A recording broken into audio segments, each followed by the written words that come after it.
2025 Finance Committee meeting to order at 6:45 PM. Consideration of claims. Chair would entertain a motion for the approval of the claims.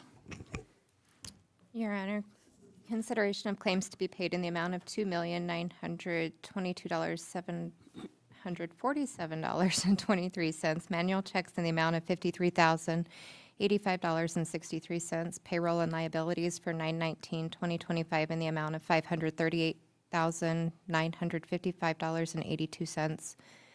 For a total of $3,514,788.68. Second. I have a motion by Councilwoman Johnson, a second by Councilwoman Pearson Lewis to recommend approval of claims. All those in favor say aye. Aye. All opposed, same sign. Motion passes. Is there anything additional to come before the committee, Madam, or Director Harris? Sorry. Yes, Your Honor. This is probably the biggest finance committee packet as far as dollar volume that I've seen. We have a claim in here to pay Century Companies. It's page 4 of 18 for the General Aviation Apron Rehab Project for $1.8 million. And then we have a second claim in here for Ramshorn Construction for $317,000 for the airport parking lot project. Both of these claims are actually grant funded at 95% payment by the FAA. So we will be receiving reimbursements for 95% of that from them. So while the number looks large, we'll be receiving a reimbursement from the state and the federal government for those. So just wanted to point that out as we've got money coming back in for that as well. Much appreciated. Yeah, when I opened it up, I went, ooh, hello. Yes, reimbursements will be coming in for those, so. Perfect. Yep, it's time to pay the vendors, so. And just as quick clarification, so 95% from the FAA, I thought that was 97.5. They're changing the allocation on those, so it is 90, let's see. Kyle, I might need you to refresh me on this. Your Honor, if I can help. Thank you. It's 95 from the Fed, 2.5 from the state, for a total of 97. Okay, perfect. Thank you. Thank you. I just had one quick question, if I can. August prisoner housing was at $20,900. Can you tell us what we have left available? Because I know we were getting close. Yes, I would need to pull that up through our accounting software as far as what our budget looks like. If you don't mind, it'll take me just a You can second to email pull it up, That's or fine. I I'll just follow wanted up to know how close we were getting, because I know it's a lot. to our annual budget. We are very close. And Court Clerk Megan Miller just reported today that she got another invoice in today. So I will follow up with all of you as far as where we sit with our budget with prisoner housing. Mr. Chairman, I can help with that too. And this was included in your weekly report as well, but with that claim that was approved of the $145,000 budget, $116,215 has been spent, meaning 80% of the adopted budget has been exhausted thus far in the fiscal year.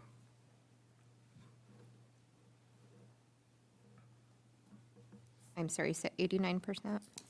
80%. 80. Okay.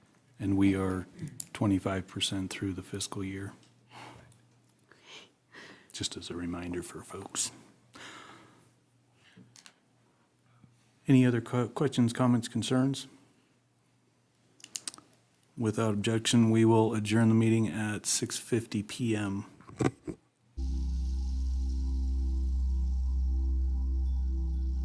Regular meeting of the Riverton City Council to order at 7 p.m. Councilwoman Borders has agreed to lead us in the Pledge of Allegiance, after which Father Louis from the St. Margaret's Catholic Church has agreed to give us our invocation. If everyone could please rise for the Pledge of Allegiance. I pledge allegiance to the flag of the United States of America And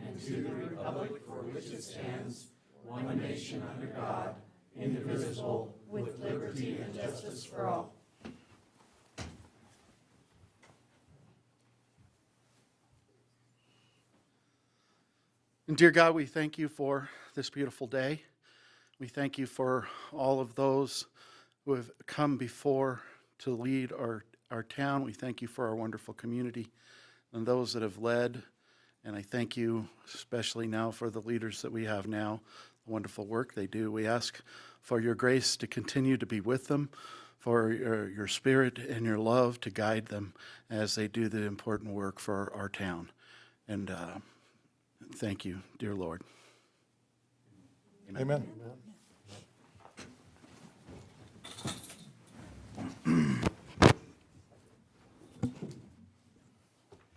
Thank you, everyone. Thank you, Father Louis, for making the trip over here. Appreciate you being here.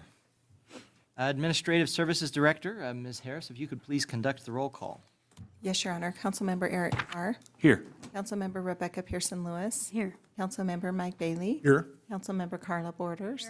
Councilmember Kyle Larson. Here. Councilmember Karen Johnson. Here. Mayor Tim Hancock. I'm here. I declare we have a quorum present. I'd entertain a motion for the approval of the agenda as presented. So moved. Second.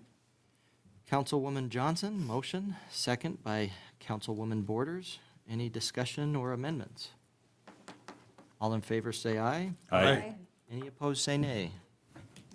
I vote aye. Motion passes. We'll start today's meeting with Domestic Violence Awareness Month proclamation. For those that keep track of some of these months, October has a lot of different things that we recognize in it. One of them you may have noticed on the bridge heading out of town. The Seroptimus International for many years now has put a lot of bras along there in recognition of breast cancer awareness.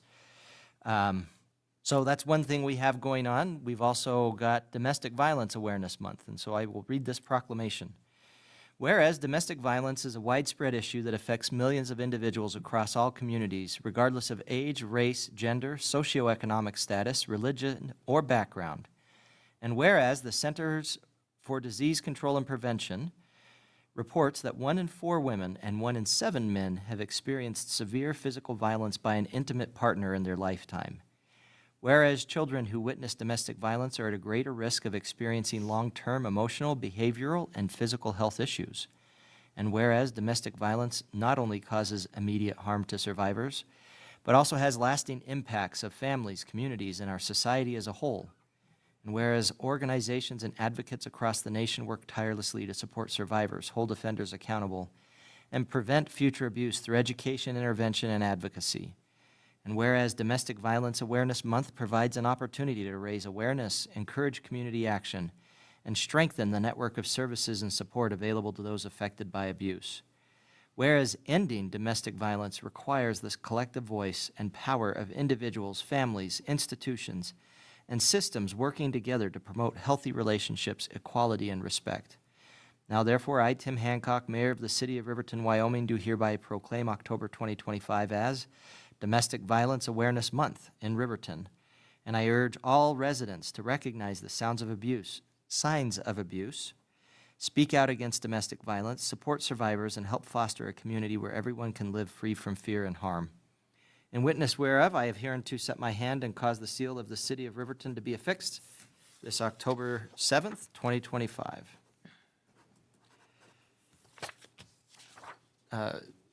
It's interesting that I said the sounds of abuse, a little bit of a mistake there, but I will say one of the things that I appreciate about our community is we have a lot of caring neighbors and family members.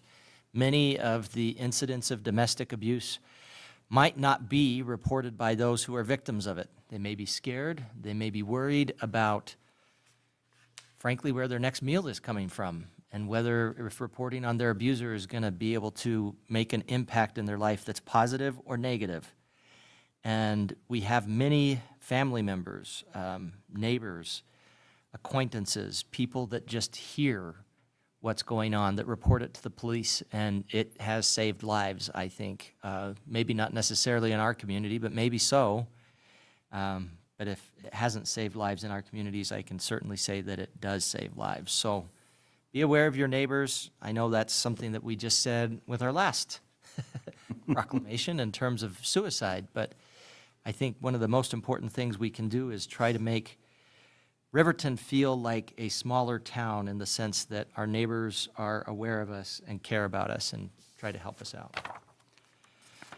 Okay, committee reports and roundtable.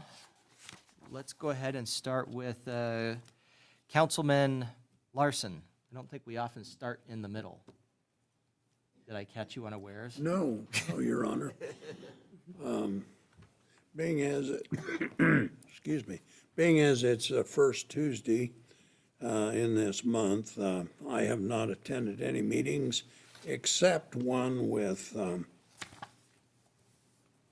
someone assigned me to go to a meeting with planning of the 250th birthday of the United States. And she's in the audience, and so she'll talk about that. Thank you. Good deal. Thank you. Councilwoman Borders.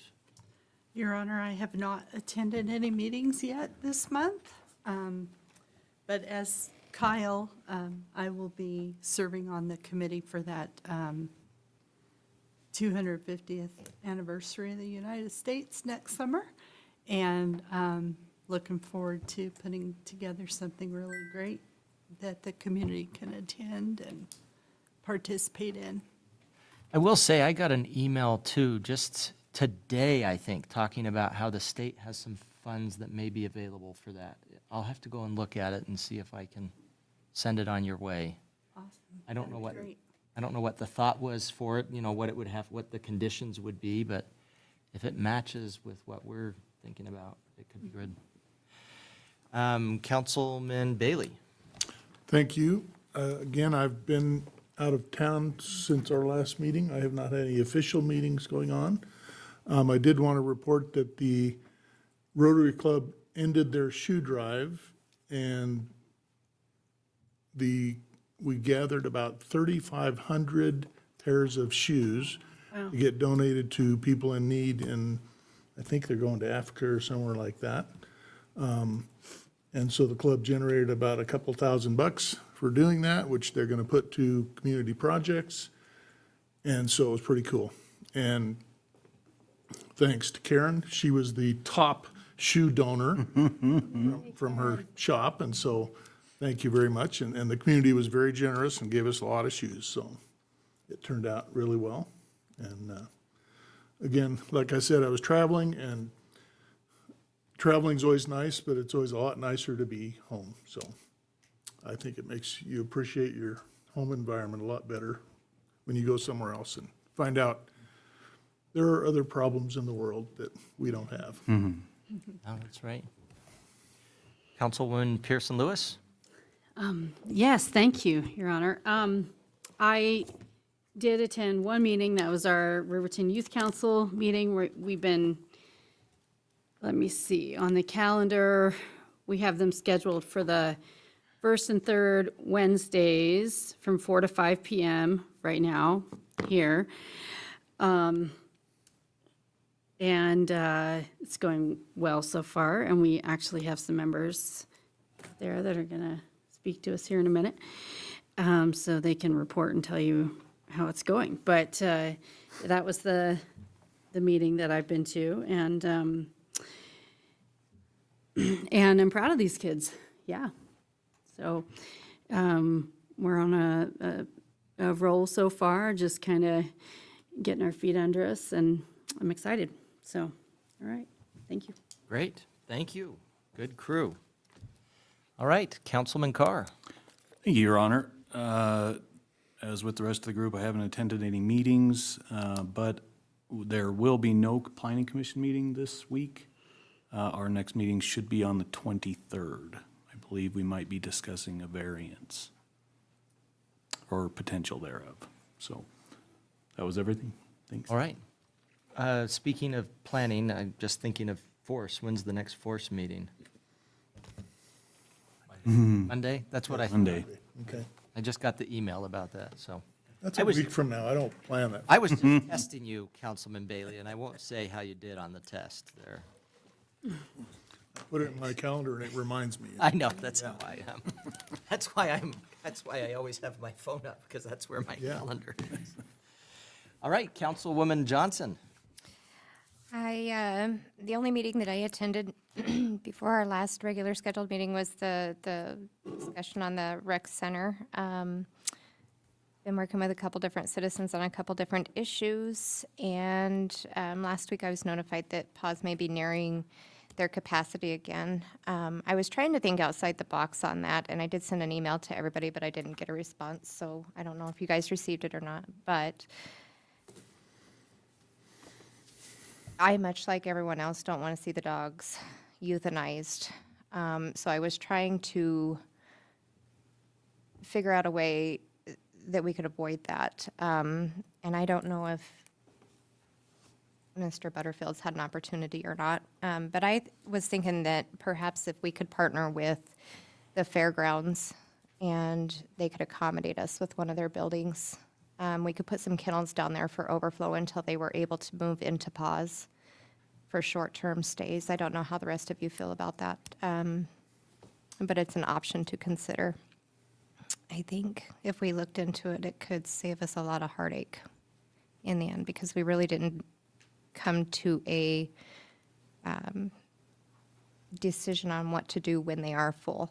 And I think that that would be an easy decision, if they would work with us. Aside from that, I've gotten a lot of comments, and I want to compliment the police department. The traffic enforcement team is killing it, and we are seeing a lot of positive change there. So please tell your guys thank you. They're doing a fantastic job. Other than that, I don't have anything else. Okay, sounds great. Mr. Butterfield. Thank you, Your Honor. Just a few items. And in direct follow-up to Councilwoman Johnson's comments, Chief Hurtado and I have discussed the idea of utilizing the Fremont County Fair assets if necessary. We will need to schedule a meeting still with Pat Hart, but we will get that underway and see what is possible. And Your Honor, can I comment really quick on the pause thing? Another option that we haven't looked at, and since I just want to piggyback on Karen's thing, is that relocation. They have relocation transport programs for animals where they can actually pick them up from pause and deliver them to other areas with higher adoption, like taking them to Denver and things like that. I don't know if you guys have thought about that yet, but they do have that. There's several of them, like whenever I just did a Google search that can do that. So that is an option. But Your Honor, if I could, since I kind of represent PAWS with the council, they do already utilize a lot of those programs. Okay. And they transport animals to Jackson quite often. But there may be some out there they aren't aware of. So Okay. I think it'd be a great thing to look into. Continue to, yeah. All right, Mr. Butterfield. Sure thing, and we'll keep you apprised of how that progresses. There is a work session scheduled next week at 6 o'clock, and we'll be discussing some of the liquor license claims, and look forward to that. We would also like to report that Ms. Harris and her team are advertising and soliciting interest for folks to serve on the Riverton Activity and Ice Center Committee. That committee can be renamed if you would like, but at this time we're advertising it as such. And if folks are interested, they just need to submit a letter of interest to you, the mayor, and then you can move forward as you see fit at a future meeting. Do we want to have a, I don't know, do we want to have a resolution in support of that, or how do we want to do that? I know Your that's Honor. how we did it with solutions, is all I'm saying.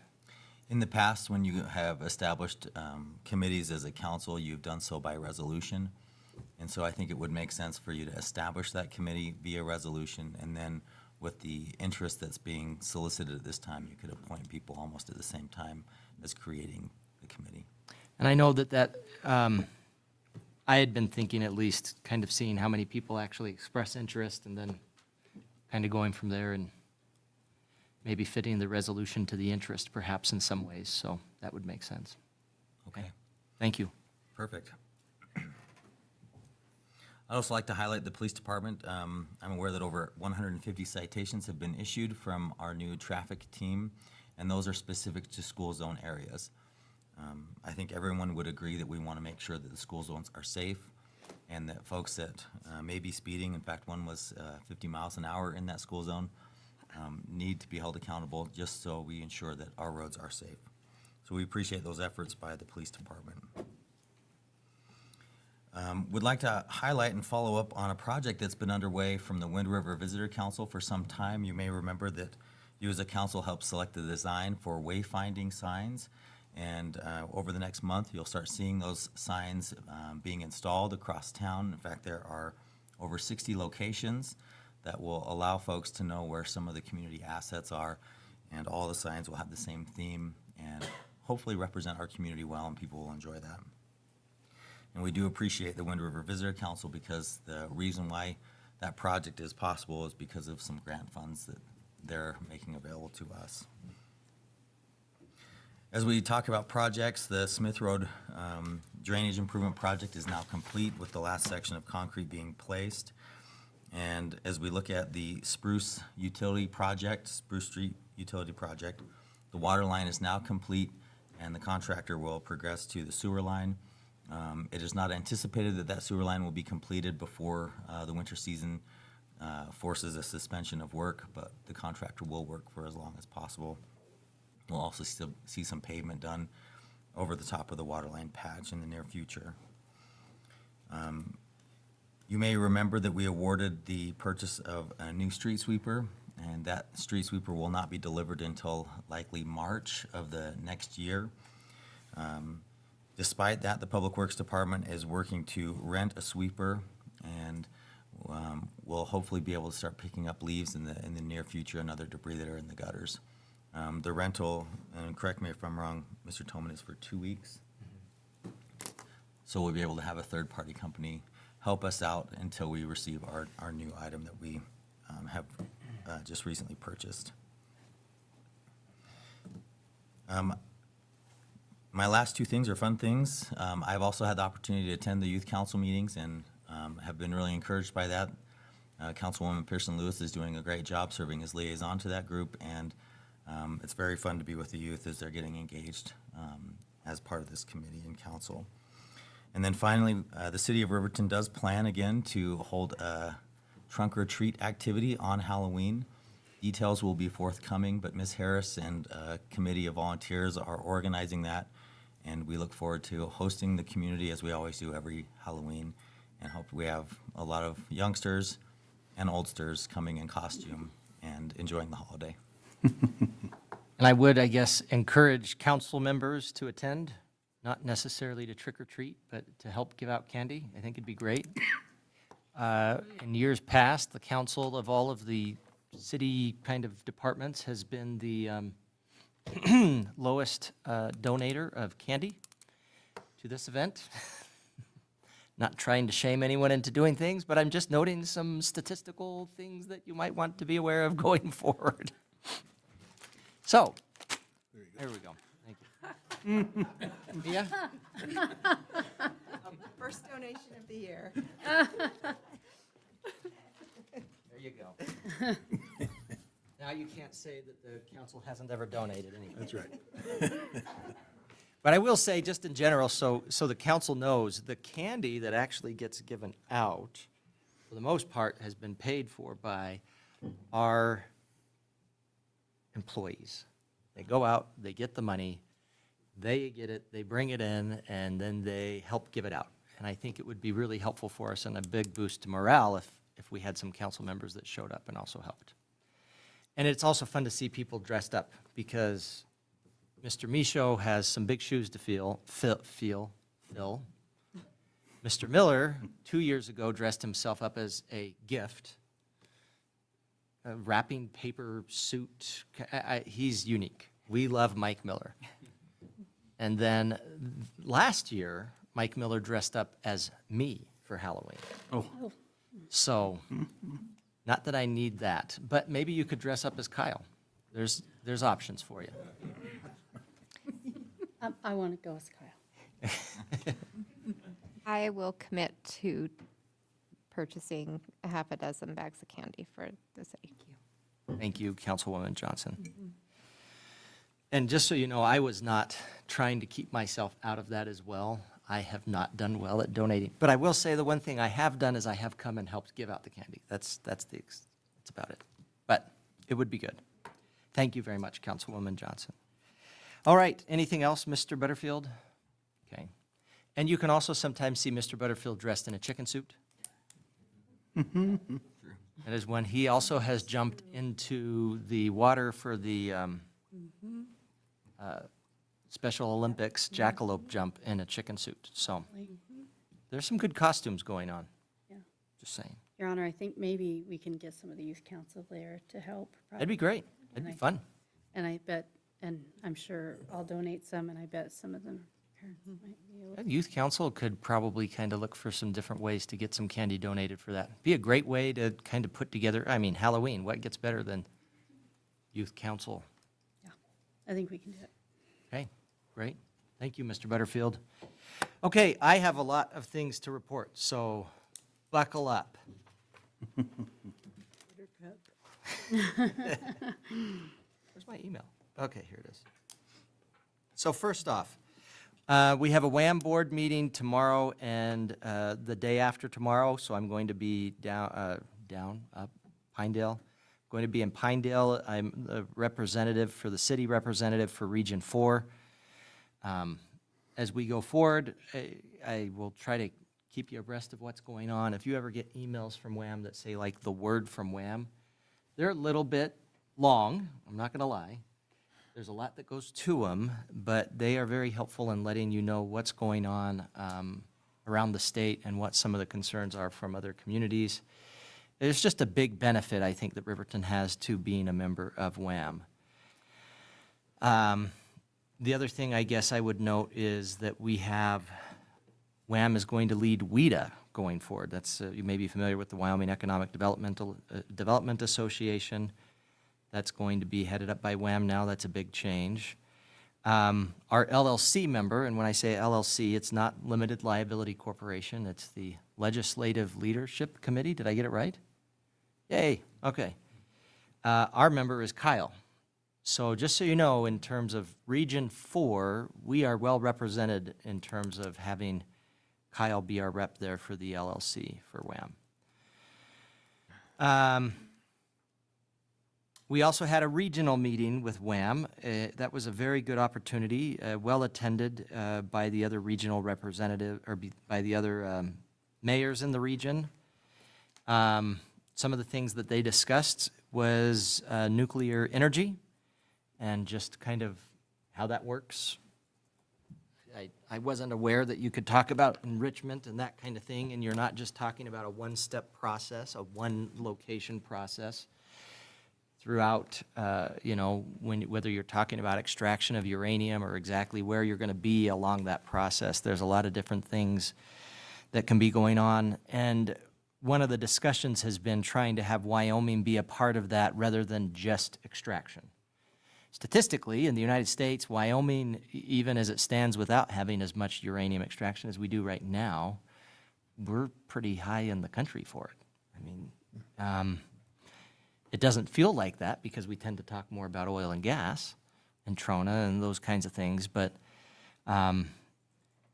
in terms of where we can be for uranium, we could have naturally more extraction of uranium, but we also could have a part in more things along the way, which, to be honest, as you're talking about it and the dangers that are presented by uranium, in terms of the presenter that we had, you have, up until you really get to nuclear rods and, you know, disposing of radioactive activity, you're not talking about something that is dangerously radioactive when you're talking about the process of enrichment or that kind of thing with nuclear energy. So a lot of people get really excited about it, get worried about it.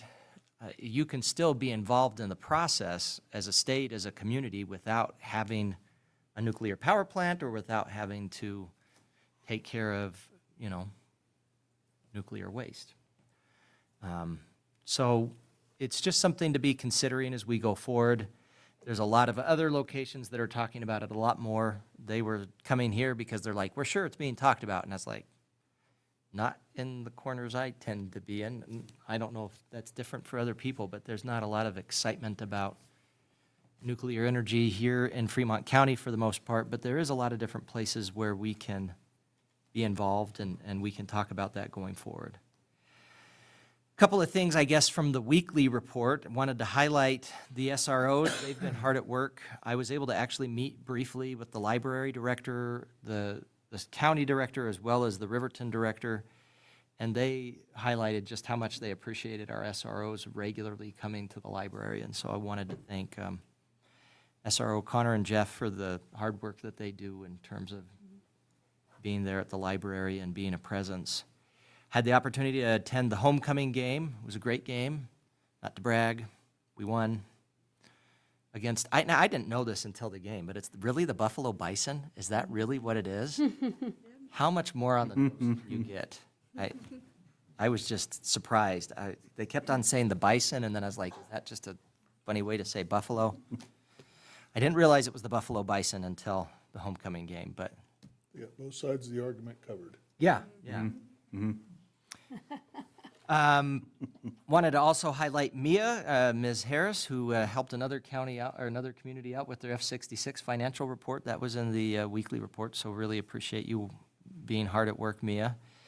And I would note, this is something that not a lot of people know, but our clerk of court, and I point there because the court is over there, but our clerk of court, Megan, she does a lot of different things as part of her position. She, yes, does all the preparing of the orders, getting people to court and that kind of thing. She makes phone calls, tells people when they owe the court money, and gets people into treatment.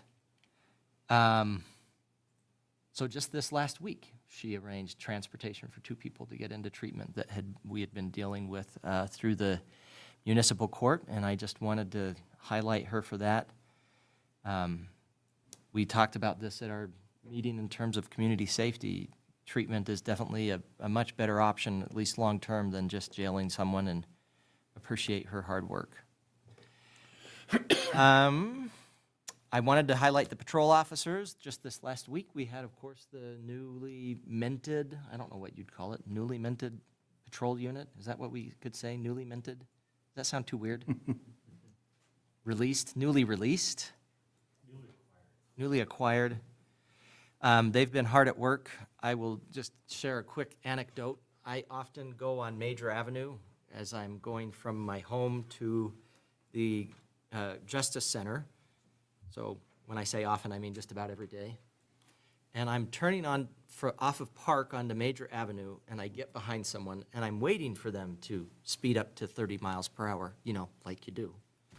No, this individual, I think, must have been stopped at some point there, because he stayed going 20 miles per hour from that turn onto Park the whole way along Major. Now, there was not somebody from the traffic unit that was there, but I was like, this is the whole point of traffic enforcement. You're trying to make it so that people keep the law, obey the law, even when there's not a police officer there. And I just wanted to, I guess, highlight that to say it works. We often have people that go along Major, and they might or might not be going at a high rate of speed.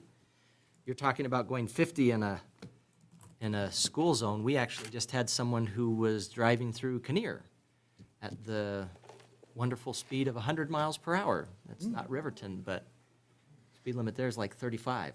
We have people out there that need to slow down, be careful. What's that ticket cost? A lot. Let's put it this way, he didn't just get a ticket, he was arrested that day. So, slow down. I appreciate our law enforcement officers being hard at work at that. And I will say, there's a lot of studies that support the fact that traffic enforcement doesn't just have a positive impact on people obeying traffic laws. It has a positive impact on the safety of a community. So when we're talking about traffic enforcement and you're thinking, oh, I don't want to just get more tickets and have officers who are being picky about things with how I'm driving, the point is not so much the traffic tickets. The point is more so being out there, being in the community, and having a presence, and it makes a huge difference in community safety.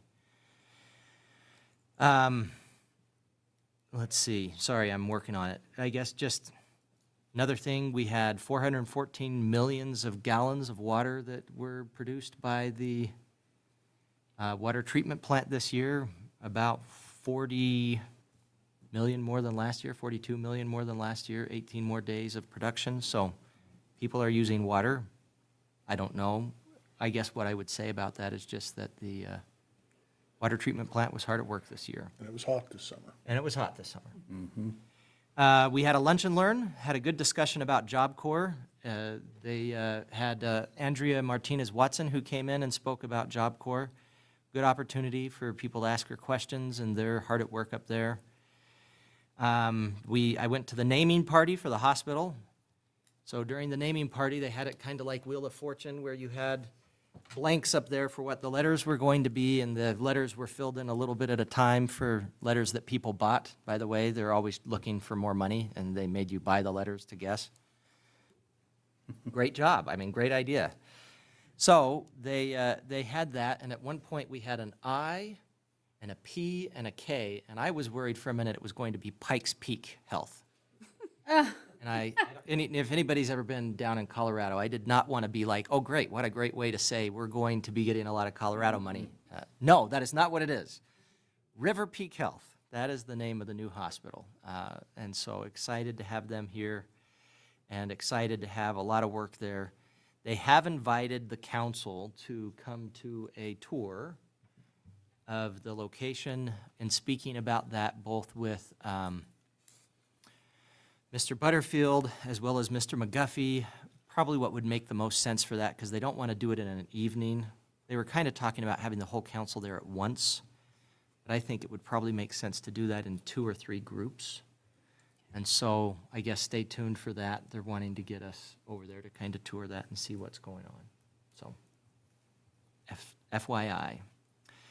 The county commissioners are trying to figure some things out for Gardens North. If you're not familiar with that area, it's got some issues, and the county commissioners are trying to take that seriously. It impacts us regularly in the city of Riverton.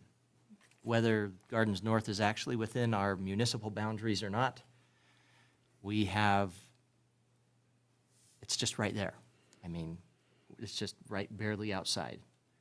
And so they've invited, I think, the chief, me, and if you'd like to be involved too, Mr. Butterfield, but you have so many things you're working on that the chief and I could take it perhaps,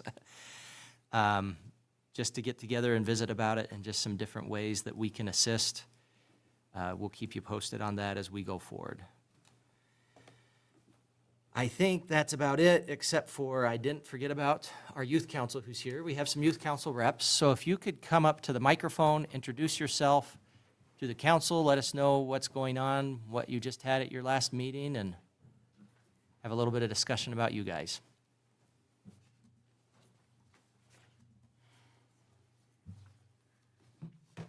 Kind of have a whole thing set up. Okay. But I just kind of wanted to make a comment beforehand.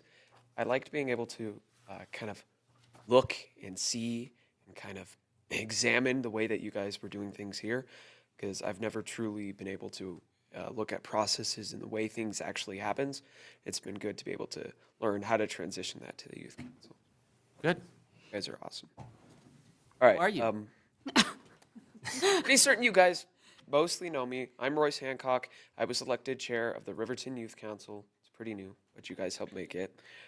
We at the RYC are pleased to appear before you guys to receive instruction and just update you guys on what we have done. The Riverton Youth Council has been pretty busy. We haven't really had much to do. We're kind of getting on our feet. But there are a few remarks that I would also just like to make. I would like to say how grateful we are to the city representatives or youth council sponsors, which would be Kyle Butterfield and Becca Pearson. They have been very great. We are very grateful for their support in getting our meetings started and helping us begin our different processes, because we wouldn't have been able to do much anything without them getting us off of the ground.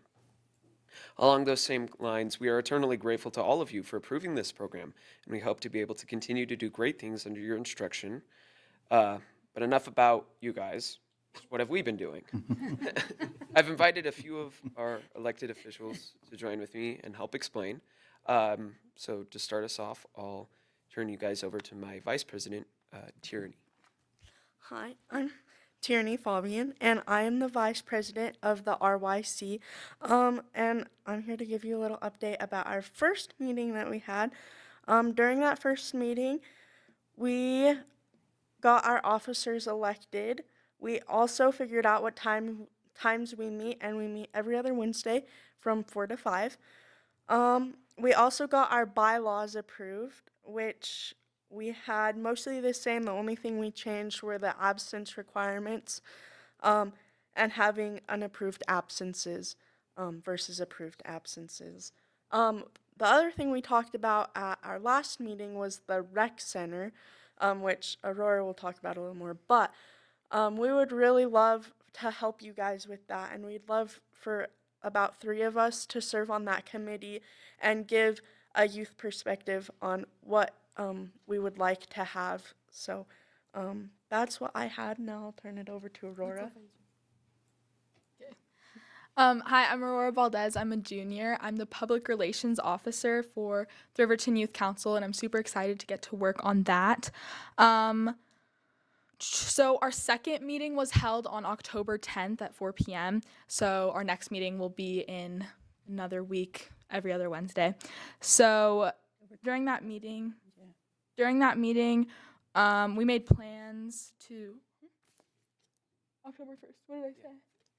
Oh, October 1st. Okay. You said October 10th. We were just indicating that time does still move in a linear way from one. That's true.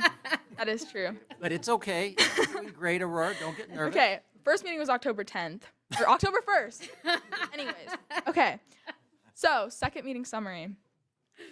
We talked about making a poster or a flyer. So, a really big thing that we want to work on is getting community information out to our youth, because a lot of what we hear is that we don't have much to offer, but we really do, and we want to get that out so that our peers know about it. So we have plans to make like a poster or a flyer that includes a QR code, and then that also leads me to our Instagram that we're going to get started, which we're super excited about.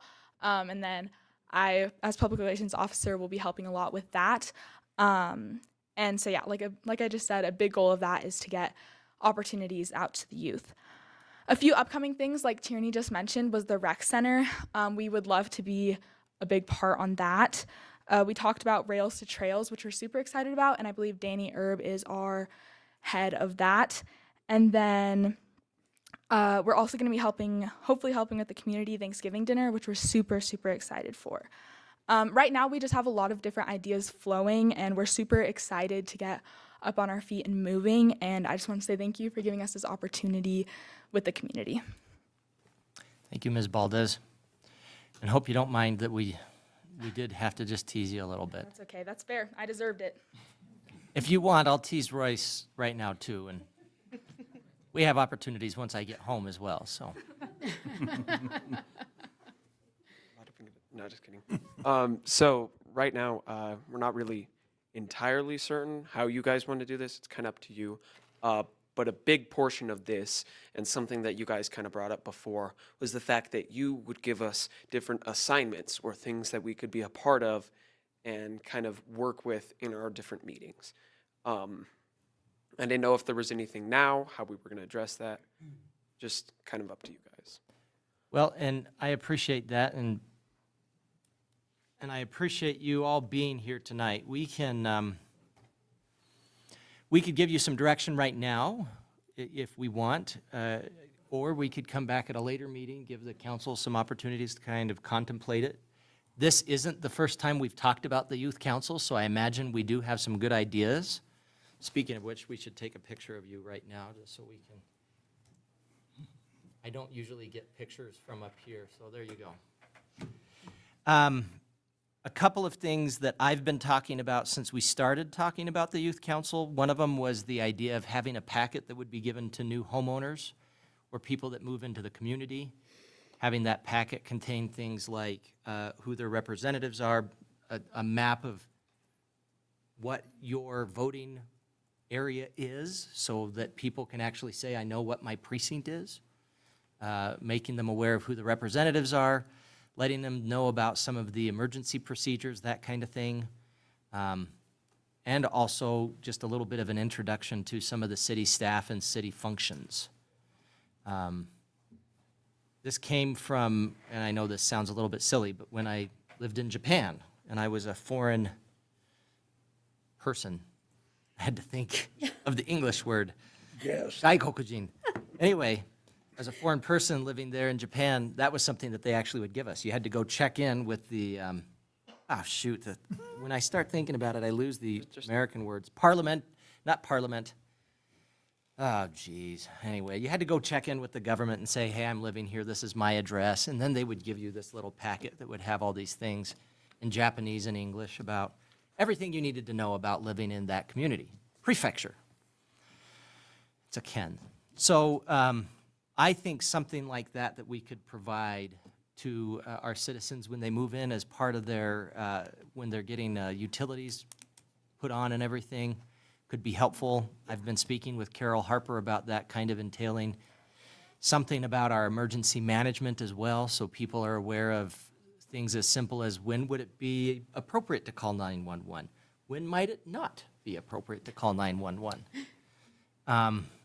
And so I think stuff like that could be helpful and also a good kind of PR thing, because we could have pictures of the council and that sort of thing and let them know you live in this ward, here's your council member, here's their phone number, here's their address. Go over and knock on Councilman Carr's door and tell him, hey, I have a problem. And he'll probably answer, actually, but.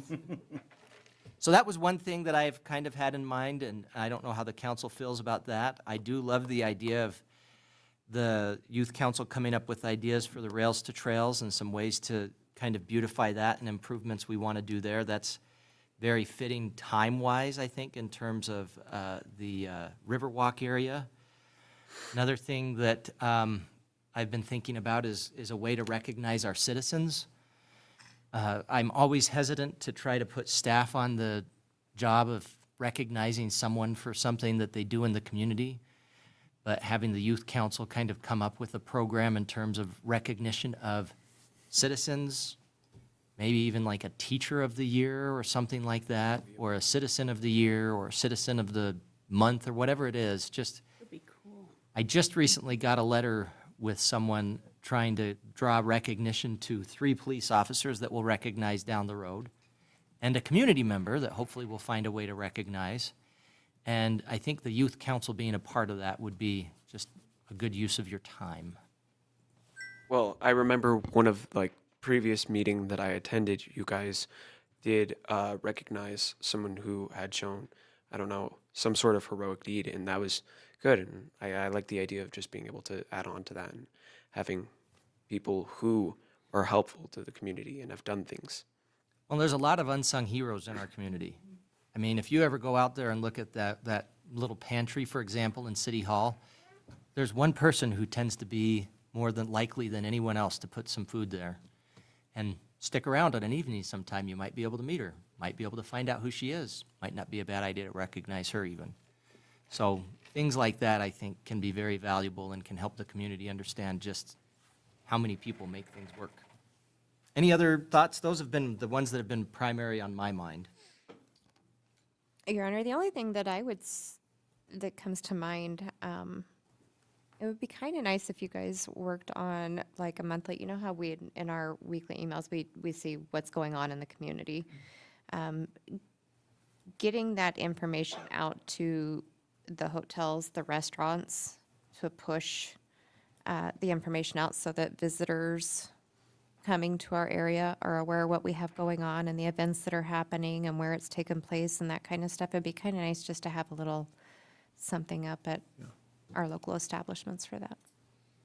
The Chamber of Commerce would be a good place. They do some of that, and so I think you guys could assist them and/or take on part of what they're doing to help just, again, promote the community overall with what's going on and different things like that.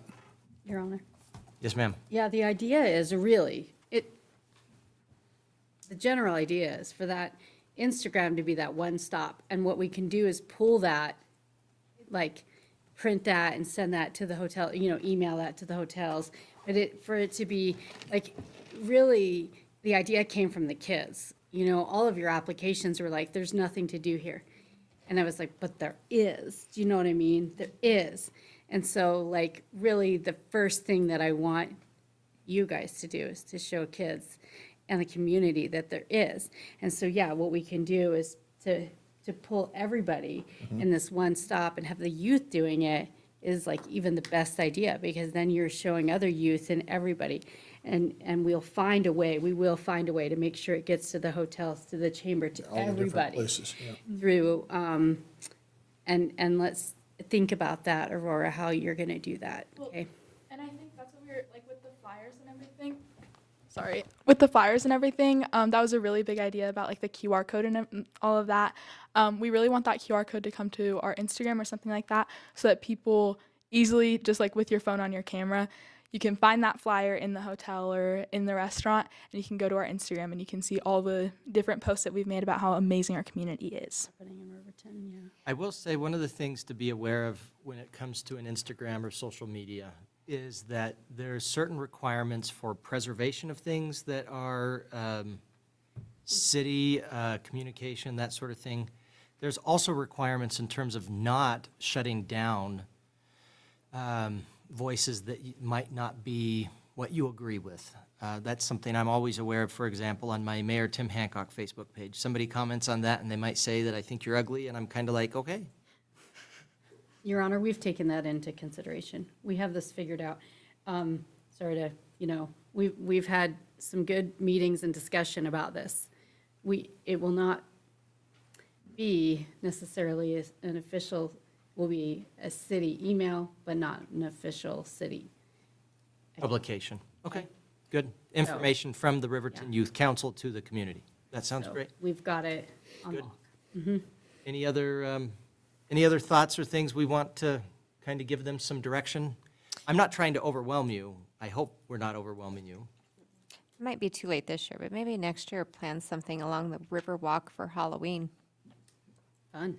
Ooh, that might be fun. where the kids can just walk the entire length and dunk for apples or face painting and whatever. Just make it a fun event for kids to be able to attend. Kind of also ties into there's nothing to do in Riverton. And the Riverwalk, which, as I said, that's a very good thing to be talking about right now. There's a lot of people that are excited about that, and we're glad to be able to be the stewards of that area. Oh, yeah. Your Honor, I was thinking about this 250th anniversary that we're having next summer. Probably be nice to have some youth representation. Maybe have a representative from the youth council. If we're going to do that, I'd say get together with your group and tell us who you'd recommend to be a member that would be part of the, okay, what is it, Mr. Michaud? Quincentennial. The Quincentennial Committee. It's not a quinceañera. I do have a quick question so that we can relay it to our youth council. Do you know like what dates it will be or any idea of that? We're thinking July 4th. Do you mean when we'll meet or in the? Yeah, like when we'll meet, when the celebration will be, all that. That's something that's still kind of on the table. We don't really have an established meeting. I think maybe the 14th, but I don't think that's been confirmed, but maybe if we could get your contact, or I can just contact Ms. Pearson Lewis.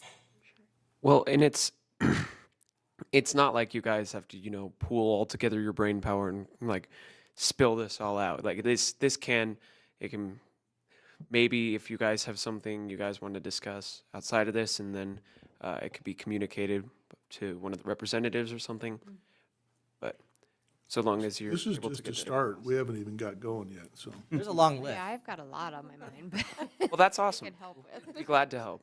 And there is a reason, and to be frank, there is a reason we selected the committee or the council that we did. And part of the recognition was, too, in terms of the numbers, we want to have you hard at work and fully expect as we give assignments to the youth council that you're also going to have your own subcommittees or whatever that are going to work on those councils, from your council, which I think is perfect, for example, in terms of discussion of, you have someone right now who's talking about the Riverwalk. That's great. Get them talking about the idea of having a Halloween. I mean, and we're not saying you have to do it, but we are saying these are some ideas we'd like you to kind of take and polish and figure out. Start for Easter. Do an Easter egg hunt down the whole thing. I will say, we had a discussion once back when Councilwoman Christy Salisbury was on the council that, you know, Lander has kind of gotten itself billed as the location for the 4th of July. Not that we're having an issue with that in any way. But I will say that one of the ideas she thought is that it might not be a bad idea to have Riverton kind of a location for the New Year's Eve and New Year's. We used to have, for example, the Wild West Winter Carnival here when I was a kid. That we haven't had that for quite a few years now. As a matter of fact, I think the Ranger still has a medallion floating around that was never found. I think they hid it and then somebody found it and then lost it and didn't turn it in. But the Wild West Winter Carnival used to be an event every year. They used to do ice sculptures. They used to have a Wild West Winter Carnival king and queen even. I'm trying to remember who the last king and queen of the Wild West Winter Carnival was, Mr. Carr. That would have been not me. Ah, drat. Who, but you guys were, weren't you? You and Yes, Tara were. 2014. Yeah. Okay, so I thought it was, I thought it was you and Tara that were the last ones. So you know, in terms of being able to have some activities that you can plan, that's a great idea. A year ago, when we were talking about our budget, we had said we wanted to have an activity, a city-sponsored activity during the year. It didn't materialize that year.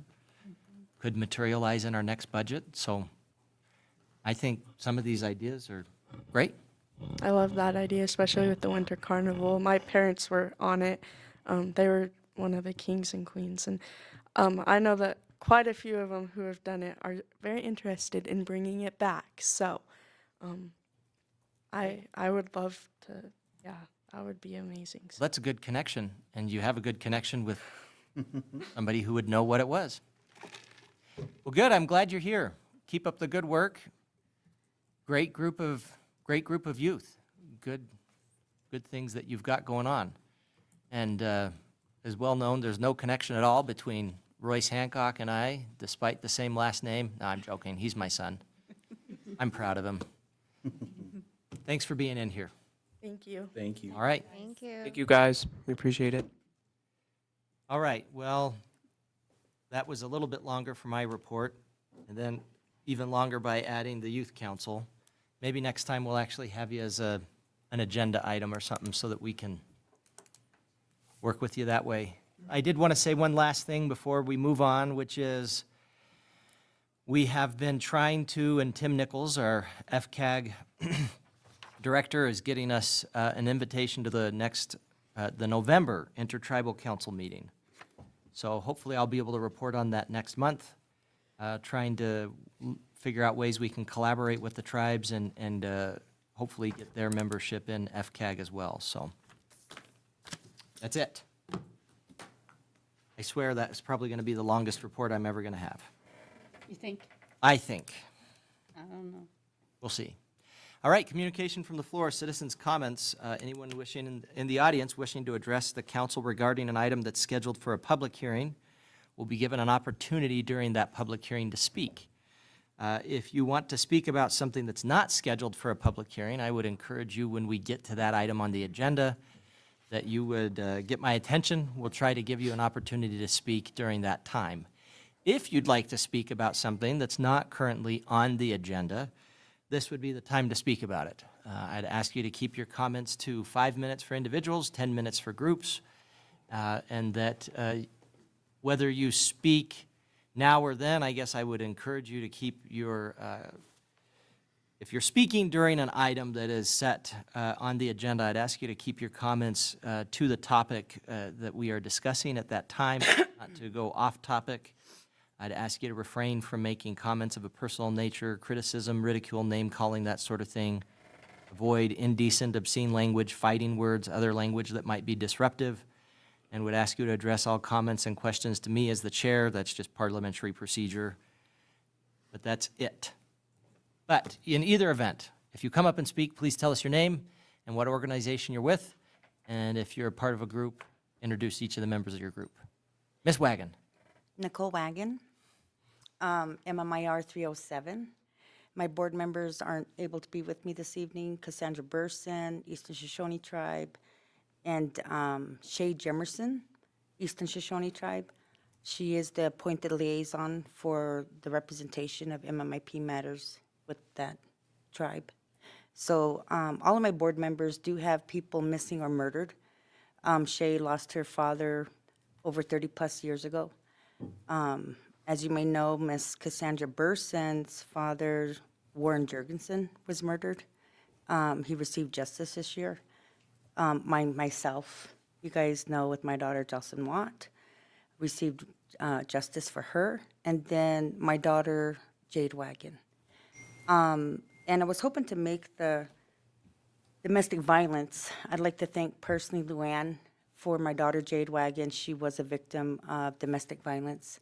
She helped her through her case of putting orders in place for her case. And domestic violence is a component to missing and murdered.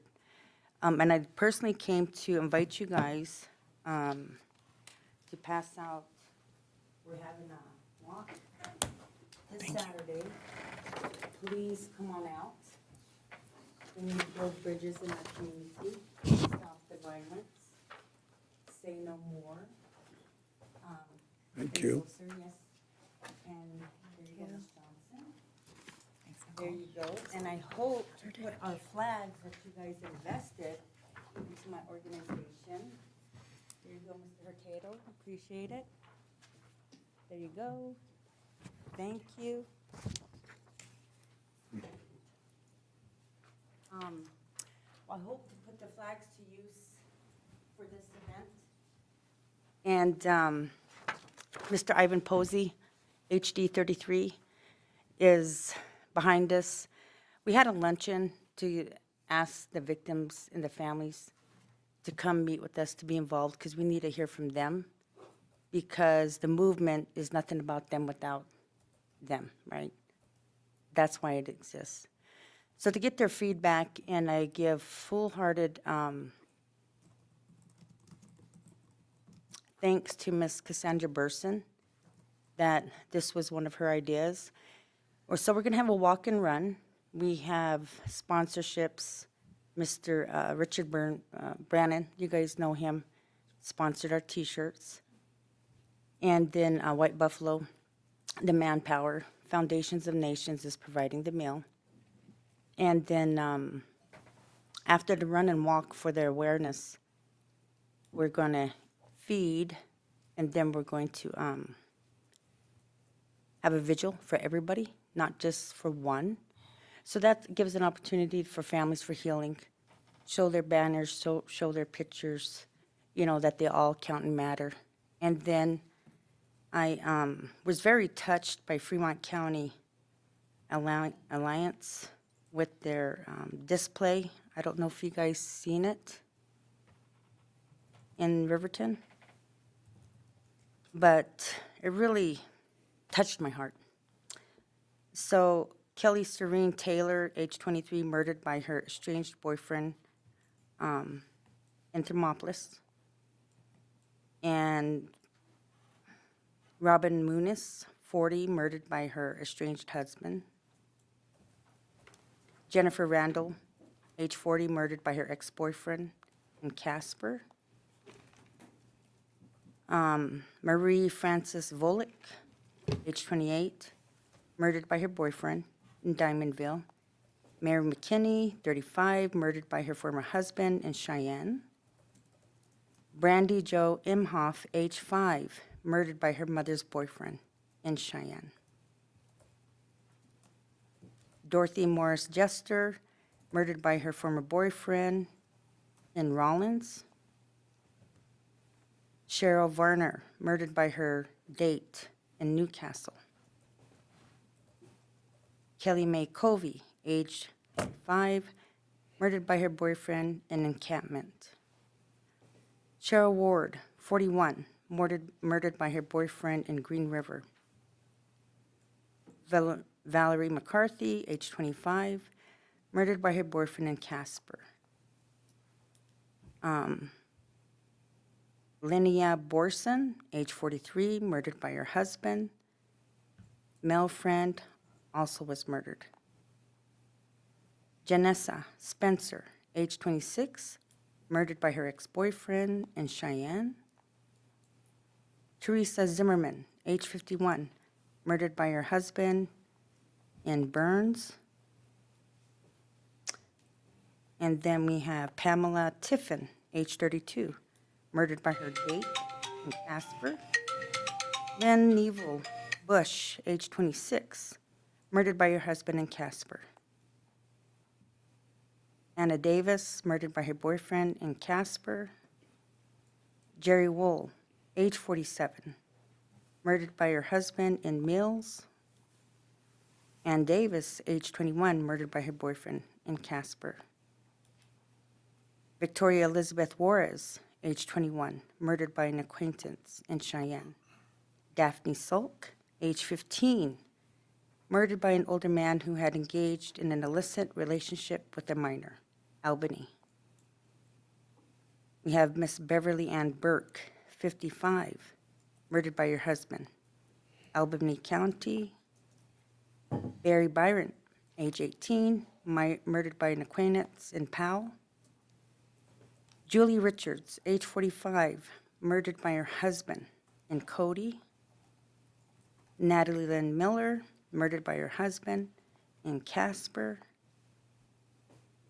Sherry Barrera, age 21, murdered by her husband in Albany County. Ashley Mae Craig, age 21, murdered by her boyfriend in Torrington. Barbara Dolph, murdered by her boyfriend in Glen Rock. Kara Bonsell, 42, murdered by her husband in Rock Springs. Lisa Burnell, age 21, murdered by her ex-boyfriend.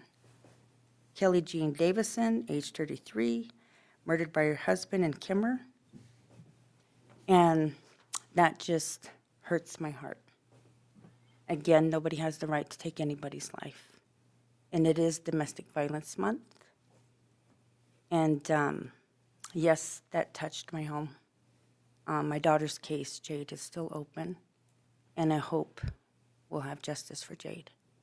So again, I'd like to welcome you guys and walk with us, for the movement. It's Saturday, October 11th, 5 p.m. at the CWC Intertribal Community Center to raise awareness for missing and murdered Indigenous relatives. We say relatives because of men, women, two-spirited. After the run and walk, again, we're going to gather for the community for a vigil. We're going to bring photos, pictures, signs, loved ones. And again, it's Indigenous Peoples Day, Monday, October 13th. I don't know if you guys are aware of that. So the Buffalo Initiative, they're doing something that day as well. If you said you were wanting to be able to put out flags, when would you want to do that? On the 11th? Is that what you're wanting to do? Yes, sir. Do we have anyone else that is arranged? Because I know we have the 4-H flags out right now. Do we have anyone else that has their flags out that will be out on the 11th? Your Honor, we just have the 4-H folks. Ms. Harris has started tracking these on the calendar, and they had requested to go up through the 12th. And so there may be multiple agencies using the designated flagpole post holes, but there should be enough decorative light posts with those capabilities throughout town that I think both could be accommodated. Okay. The other option, I guess, would be, I don't know if 4-H is mainly on Main or if they have them on Federal or not. I know we've kind of done that in the past, one on Federal, one on Main. The other option might be if you want to put flags out on the 13th, since that would be Indigenous Persons Day. That could be an option as well. I just don't want to have you put out flags when we've got someone else promised. Yes, sir. Kind of just doing it first come, first served. No worries. Yeah, absolutely. And then, excuse me, let's continue to walk in unity and remembrance as we honor those who came before us and those who we still seek today. And I'd like 1 minute of silence for those people's names that I just now read off. You know, that's here in the state of Wyoming. My heart goes out to them, their families, and it does happen.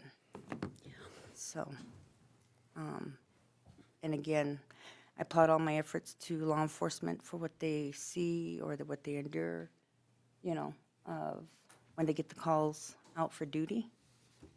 And then got to keep moving forward and trying to make a difference in our communities. So I wholeheartedly invite you guys all. We got a good group. I don't know if you know Miss Friday, Eastern Shoshone Tribe. She's a priest, and she helped me with the vigil for Cole Brinks Penley family. We did a vigil for him. They had a call out for action. We did it at St. Stephen's. And what the family asked us to do is to honor him and send the video that we did to the family. So it would be into their family's obituary. You know how people do funerals and they do those, you know what I mean, those memories of. So we had a huge call out of action from every movement across, you know, to be involved and to help and to support. So it is a movement. It's an epidemic crisis. And we all network with each other, work with each other, and to make it better. So that's what we're, you know, trying to do as well, to keep the movement going. And I wholeheartedly invite you guys all to come together. Yeah.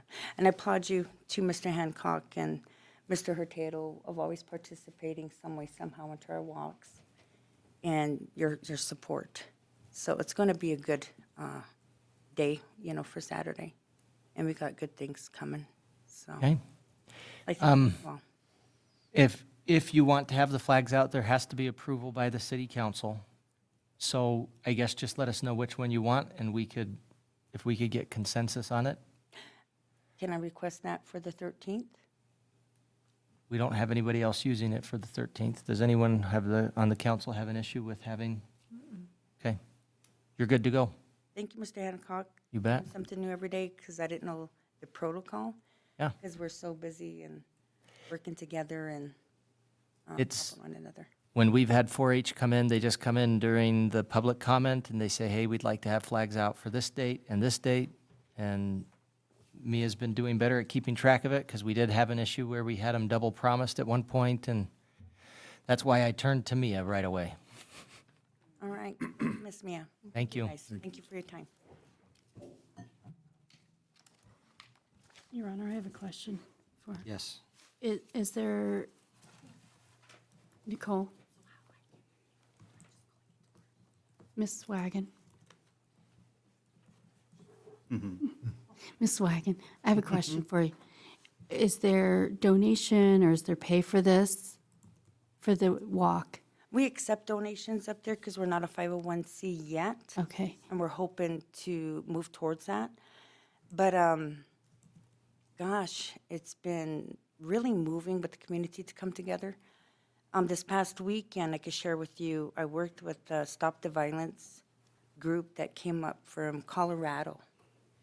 So we set up at the seniors on our reservation, and they came up with 250 boxes of, we had paper towels, gloves, socks, toothbrush, you know, whatever items they wanted to fill them with. And we gave them away. Of course, you know, my grandkids right there thinking he's Superman, doing 2 boxes and putting them onto their trunks to whatever. But they came on up, and their campaign is to stop the violence, youth violence. Yeah. And they hope to come back on in. They called me today that they couldn't make this walk Saturday because they're going out to Oklahoma. Okay. But I mean, it was really eye-opening of why the violence preys on the poverty. Yeah. Does that make sense? Oh, yeah. So, I mean, it was really neat. Statistically, it does. Yes, and for others to come on in, to come together. And how do we get ahead? Do we got to keep, do we got to go to every community of my reservation to say stop the violence, empower the young to say no more, and how do we make it safe again? So, And then little ones, I have a 4-year-old. Can we bring in little ones are fine? absolutely. As long as he can get a mile. Well, I'm pretty sure Jonathan can run a mile.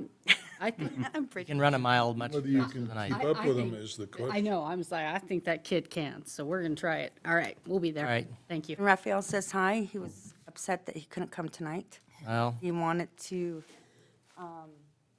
his son goes there too as well, buy some wreaths. So can you guys reach out to us at St. Margaret's and support them with the wreaths? Oh, yeah, the wreaths, we always do that. Yeah. Yeah. And they have a lot of changes going on over there. Just to share real quick with you, me and my daughter were at church with Raphael. We came out, she opened up her phone, broke down crying, and I'm just like, what's going on? And that was the day when they had a shooting for those children that went to church. So now everything does affect us. And the hard part about that is with that incident, the kids practiced the shooter drills, but they never practiced in church. So now, my grandson, they're practicing in church. And now they have different protocol. Because you guys all know they have church with the kiddos on Wednesday. And you guys totally support them. You guys got the gates coming up, going on, you know. But I mean, it does cause and affect us. Yeah. So, When are they selling the wreaths? Sorry, when are they? it's right now. Right now? Okay, good to know. Thank you. So please reach out to St. Margaret's. Okay. And thank you all. thank you, Ms. Wagon. Appreciate you being here. Thank you.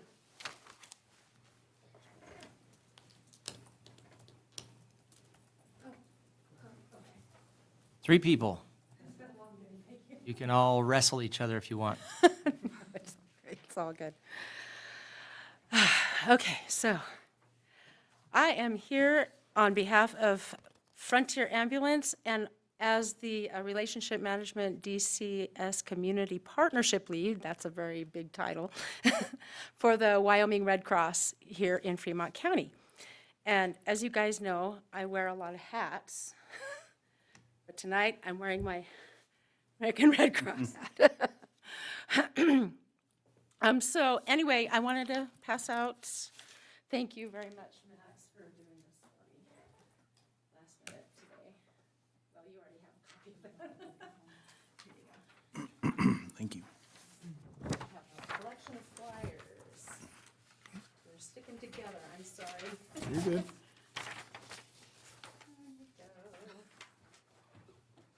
Thank you. Thank you, ma'am.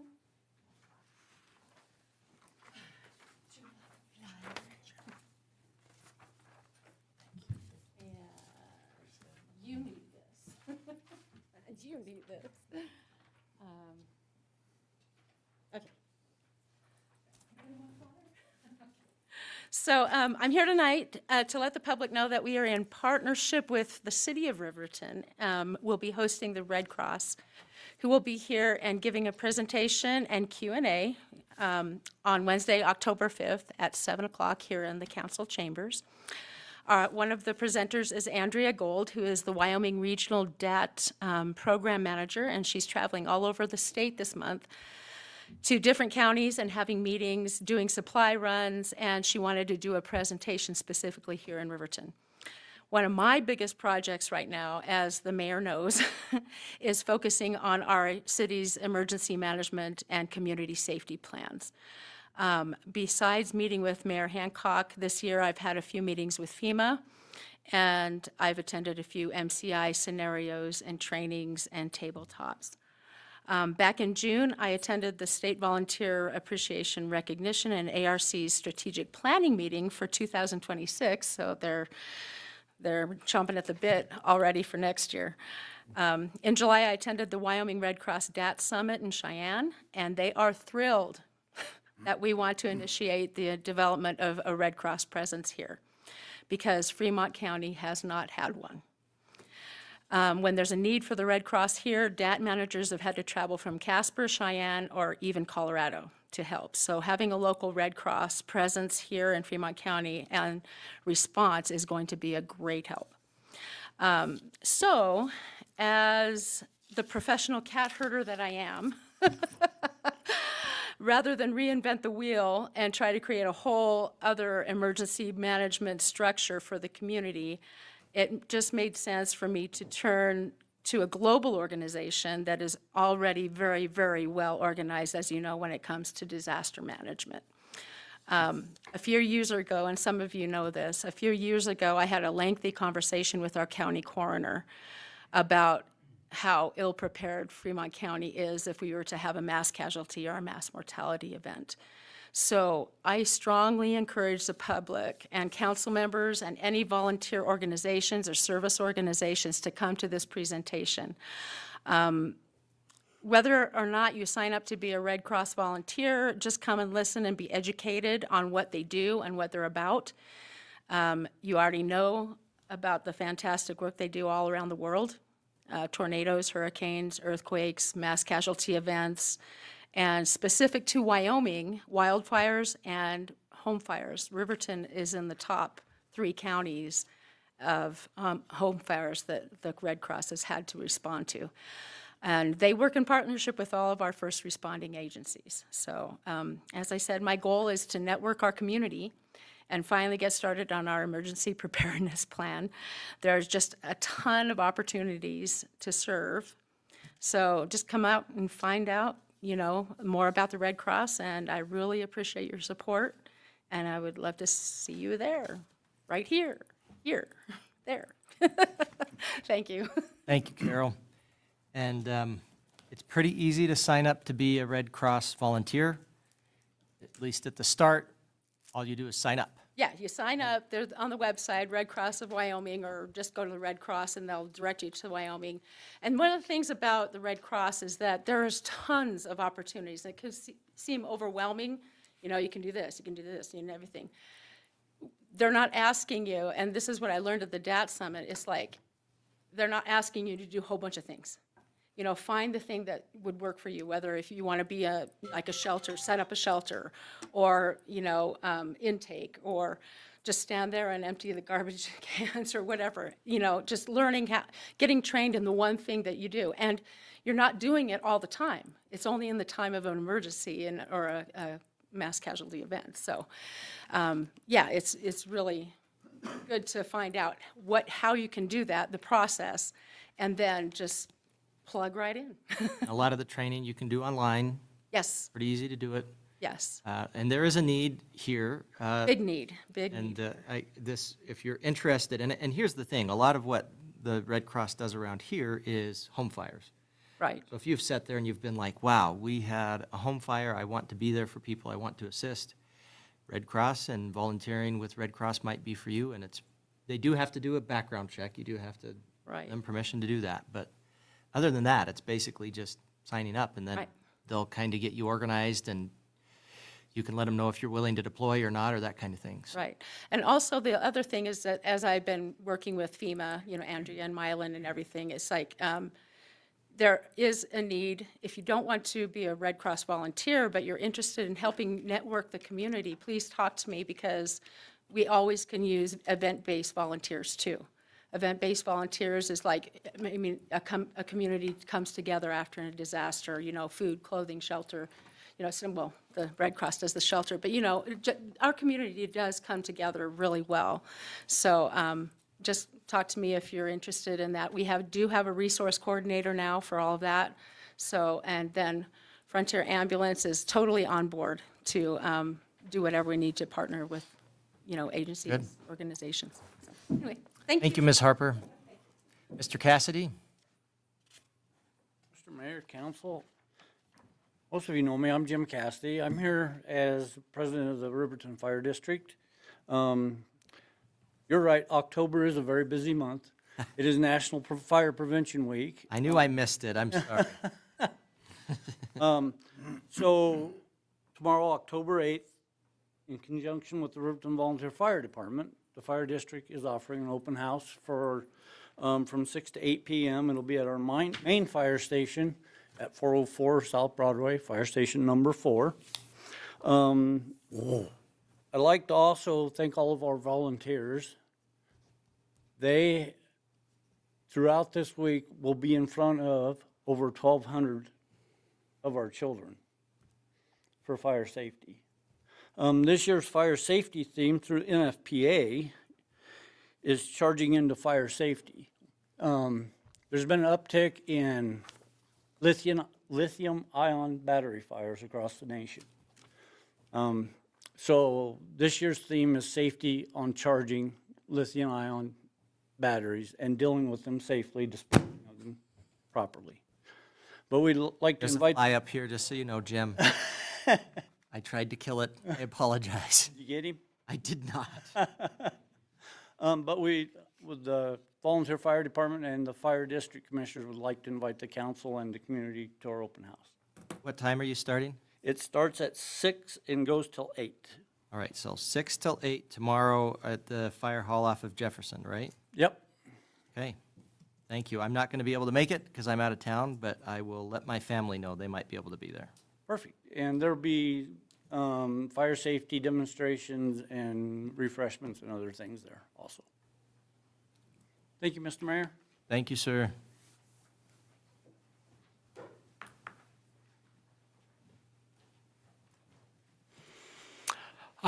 Mayor Hancock, City Council members, thank you for taking time allowing me to speak. My name is Brian Wright. I'm a longtime resident of Riverton, and I would like to bring to your attention some destructive narratives that are being spread in Riverton concerning the Riverton branch of the Fremont County Library. I know the library is not under your control, but these narratives are destructive, untrue, and will ultimately hurt our community. Because, as author Mary McNear said, public libraries are the heart and soul of our community. In September, a county library board member addressed you all concerning the safety of the library. Not only that, but this board member and her husband have been using false statistics they claim show rising crime at the library. Again, this is false. It is not supported by the Riverton Police Department. The current county library board has been spouting this narrative since August after the appointment of 2 new board members, all of whom seem, in my opinion, to want to paint the library as an unsafe place. I truly do not think that these board members use the library, because if they did, they would see how truly safe the library is. Kids of all ages, single mothers, and senior citizens can be found at the library every day and use it safely and without concern.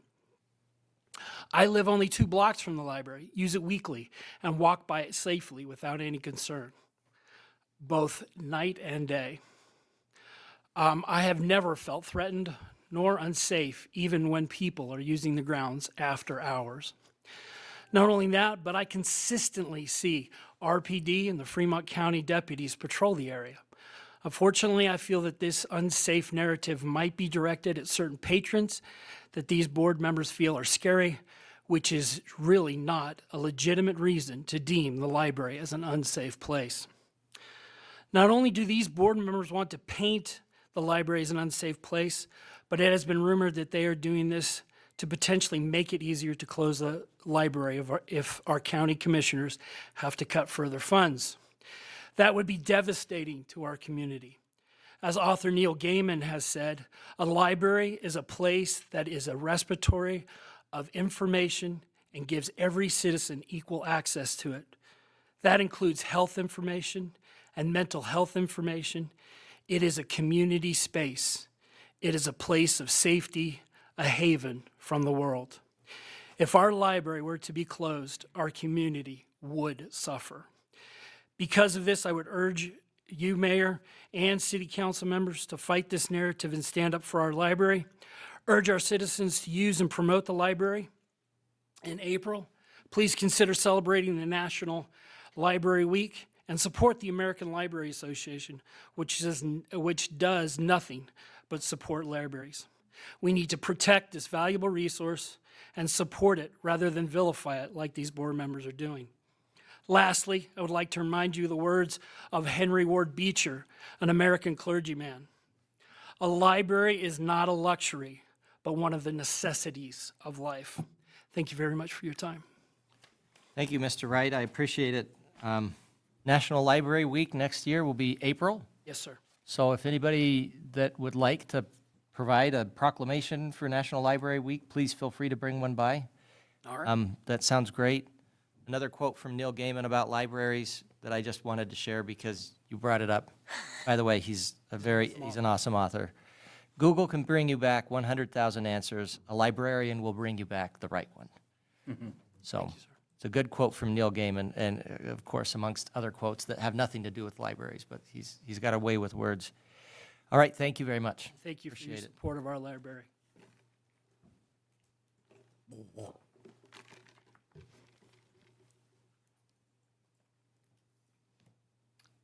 Anyone else? Okay, we'll move on. We're at 8:30 and just getting to our business portion. A small break. We could do that. How about we do the consent agenda, and then I think that might be a good time to take a quick break. Administrative Services Director, Ms. Harris, could you please read the consent agenda items by title only? Yes, Your Honor. Minutes of the September 16th, 2025 regular council meeting, minutes of the September 25th, 2025 council work session, minutes of the September 30th, 2025 special council meeting, minutes of the October 7th, 2025 Finance Committee meeting, Finance Committee recommendations from October 7th, 2025, and municipal court report for the month of September 2025.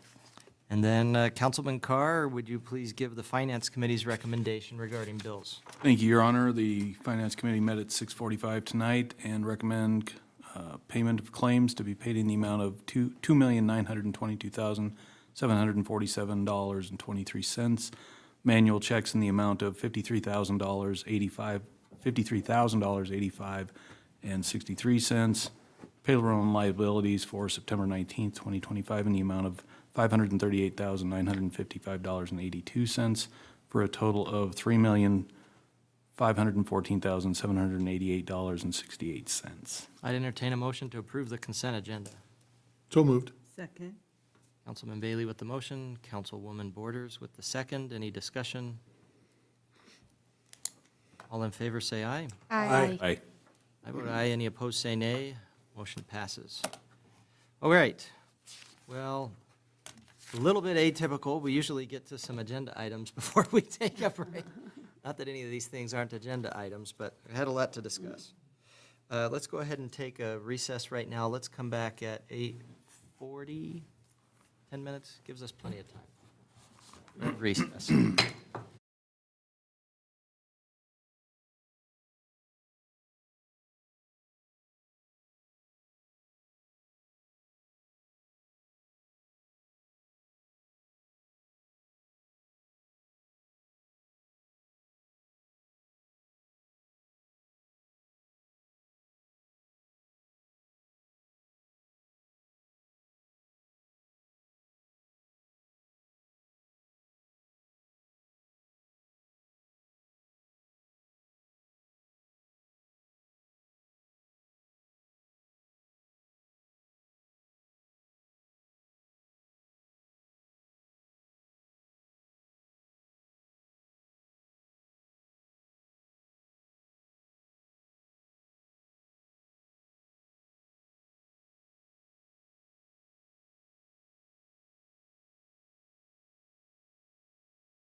All right, we are back in session, a little bit later when we intended, but we're going to blame it on Councilman Carr. Absolutely.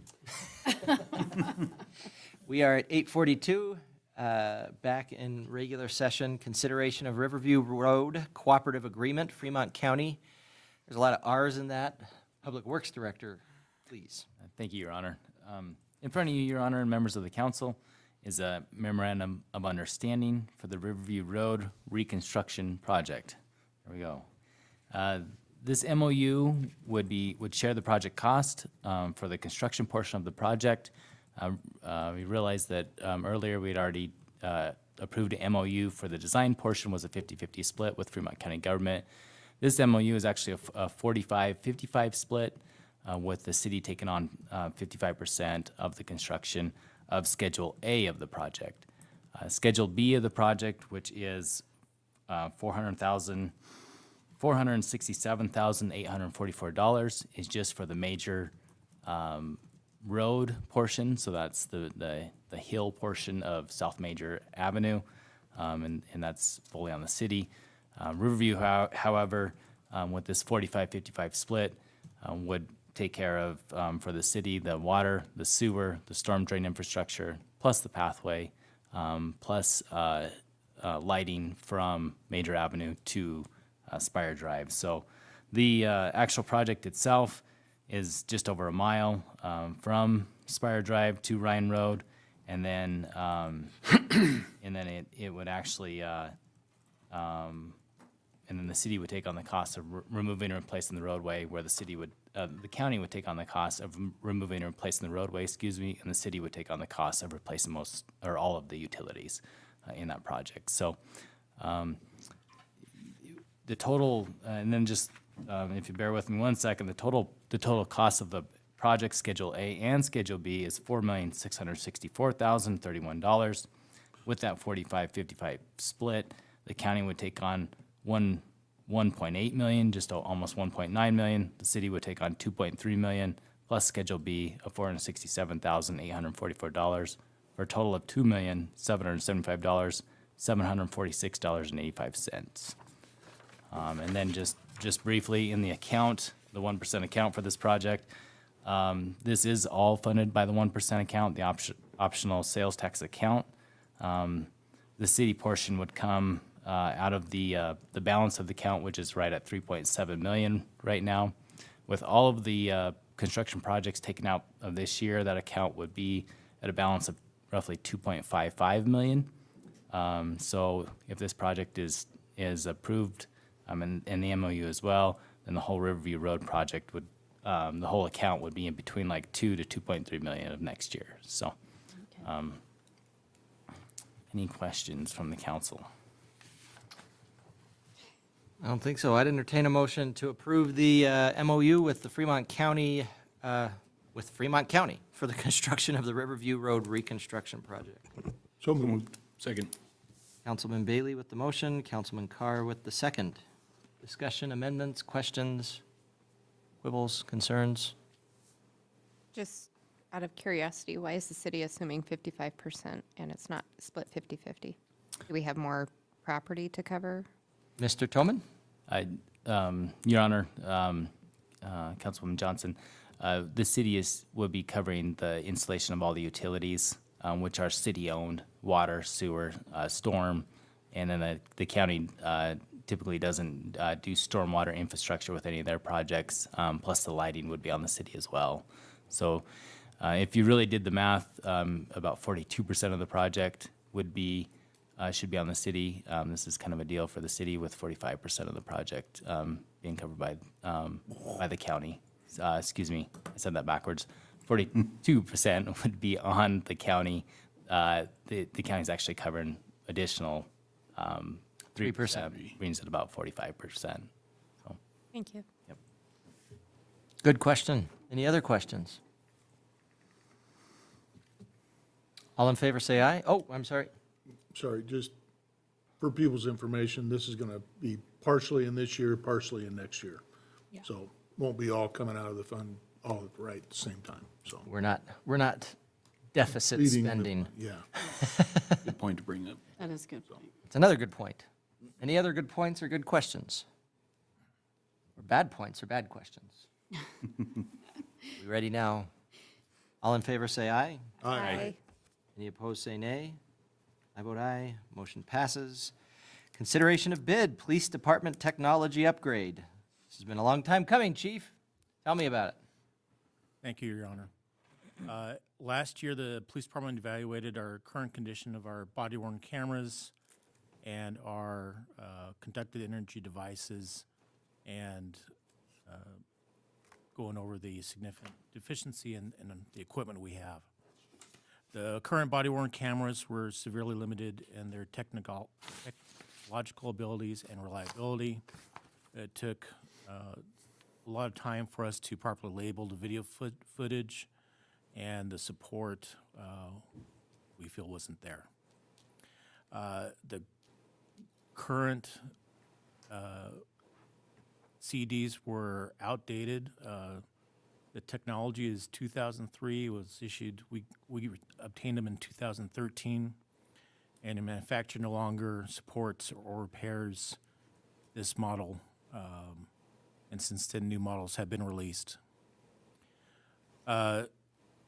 During our evaluation, we also recognized the need for proper evidence management software to support the body-worn cameras, the CED transmit the stored data, along with evidence review and distribution. We also recognize the need for current needs for a drone to provide aerial oversight of active scenes, investigate major motor vehicle accidents, and offer support during tactical operations. Cameras installed in police vehicles were also recognized as a need, as footage from these cameras can provide significant insight and support while officers are responding to calls for service. This current year, fiscal year, council authorized the purchase of new police technology for the use for the department, and our current fiscal year project was outlined for a 5-year period for the procurement of the cameras, known as body-worn cameras, vehicle cameras, CEDs, and related training equipment, evidence management software. The original project was budgeted at $1,045,792, with the plan of grants would fund 2/3 of that, and we would match 1/3 of the cost.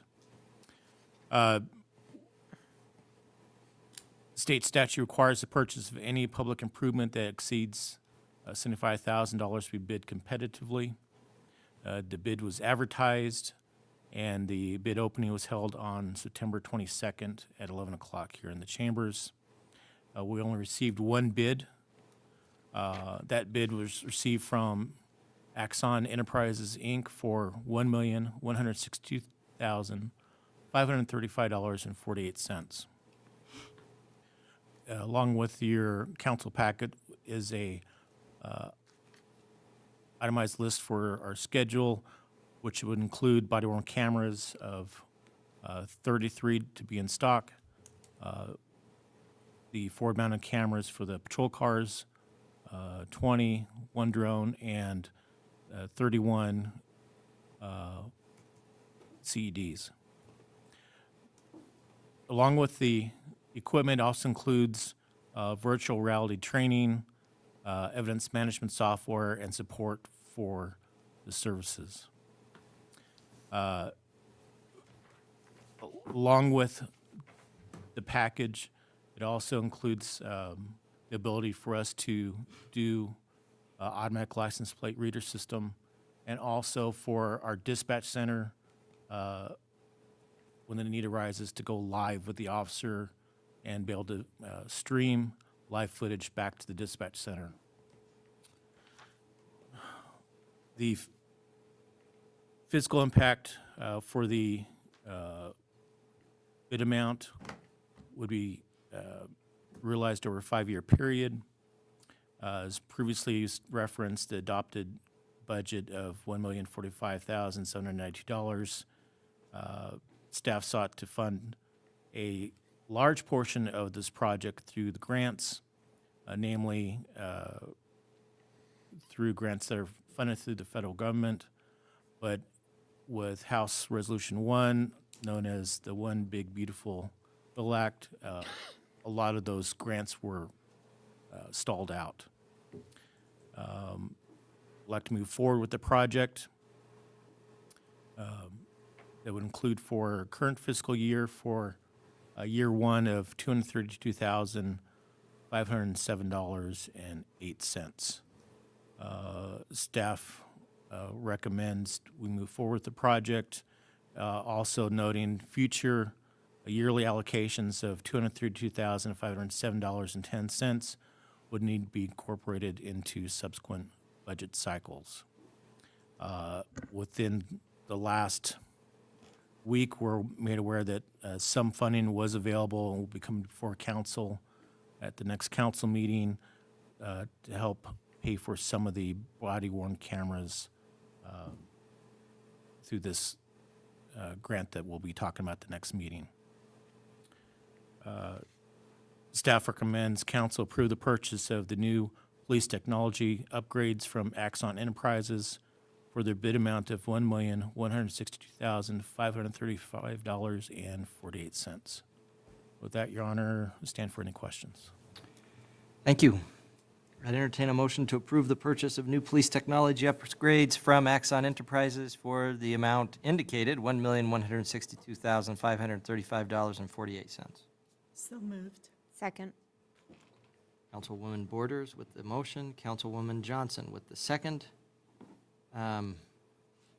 Discussion, Chief, it's my understanding there might be some changes in the way the grants are being managed and that sort of thing by the federal government, and there might still be some opportunities to get grants for these. Is that correct? There will be some quick windows of opportunity that are here to be coming up, so we'll go after them as we can to try to fund some of this. Okay.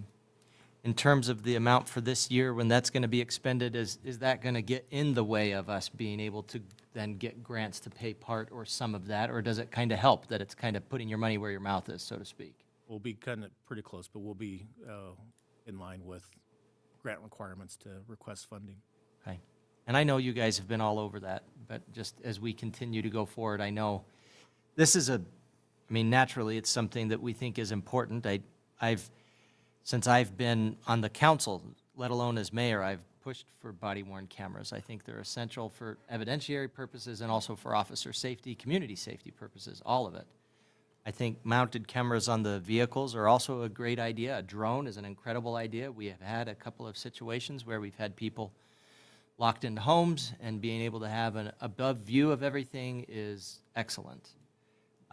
So I think all of these things are good, and of course, conducted energy devices, you're talking about basically a fancy word for tasers. Am I not mistaken there? Okay. That's a generic term, yes. Okay, just wanted to make sure. That's what I thought. So, Your Honor.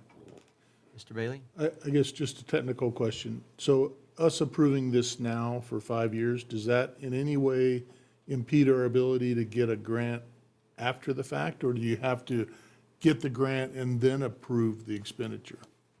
So if we move forward with this project, we'll be asking for approval of a grant at the next meeting, which will just get us under that deadline. We believe that because there was a delay in some federal funding, they may allow us to, in the future, kind of go back a little bit, but that hasn't been set in stone yet. So we'll.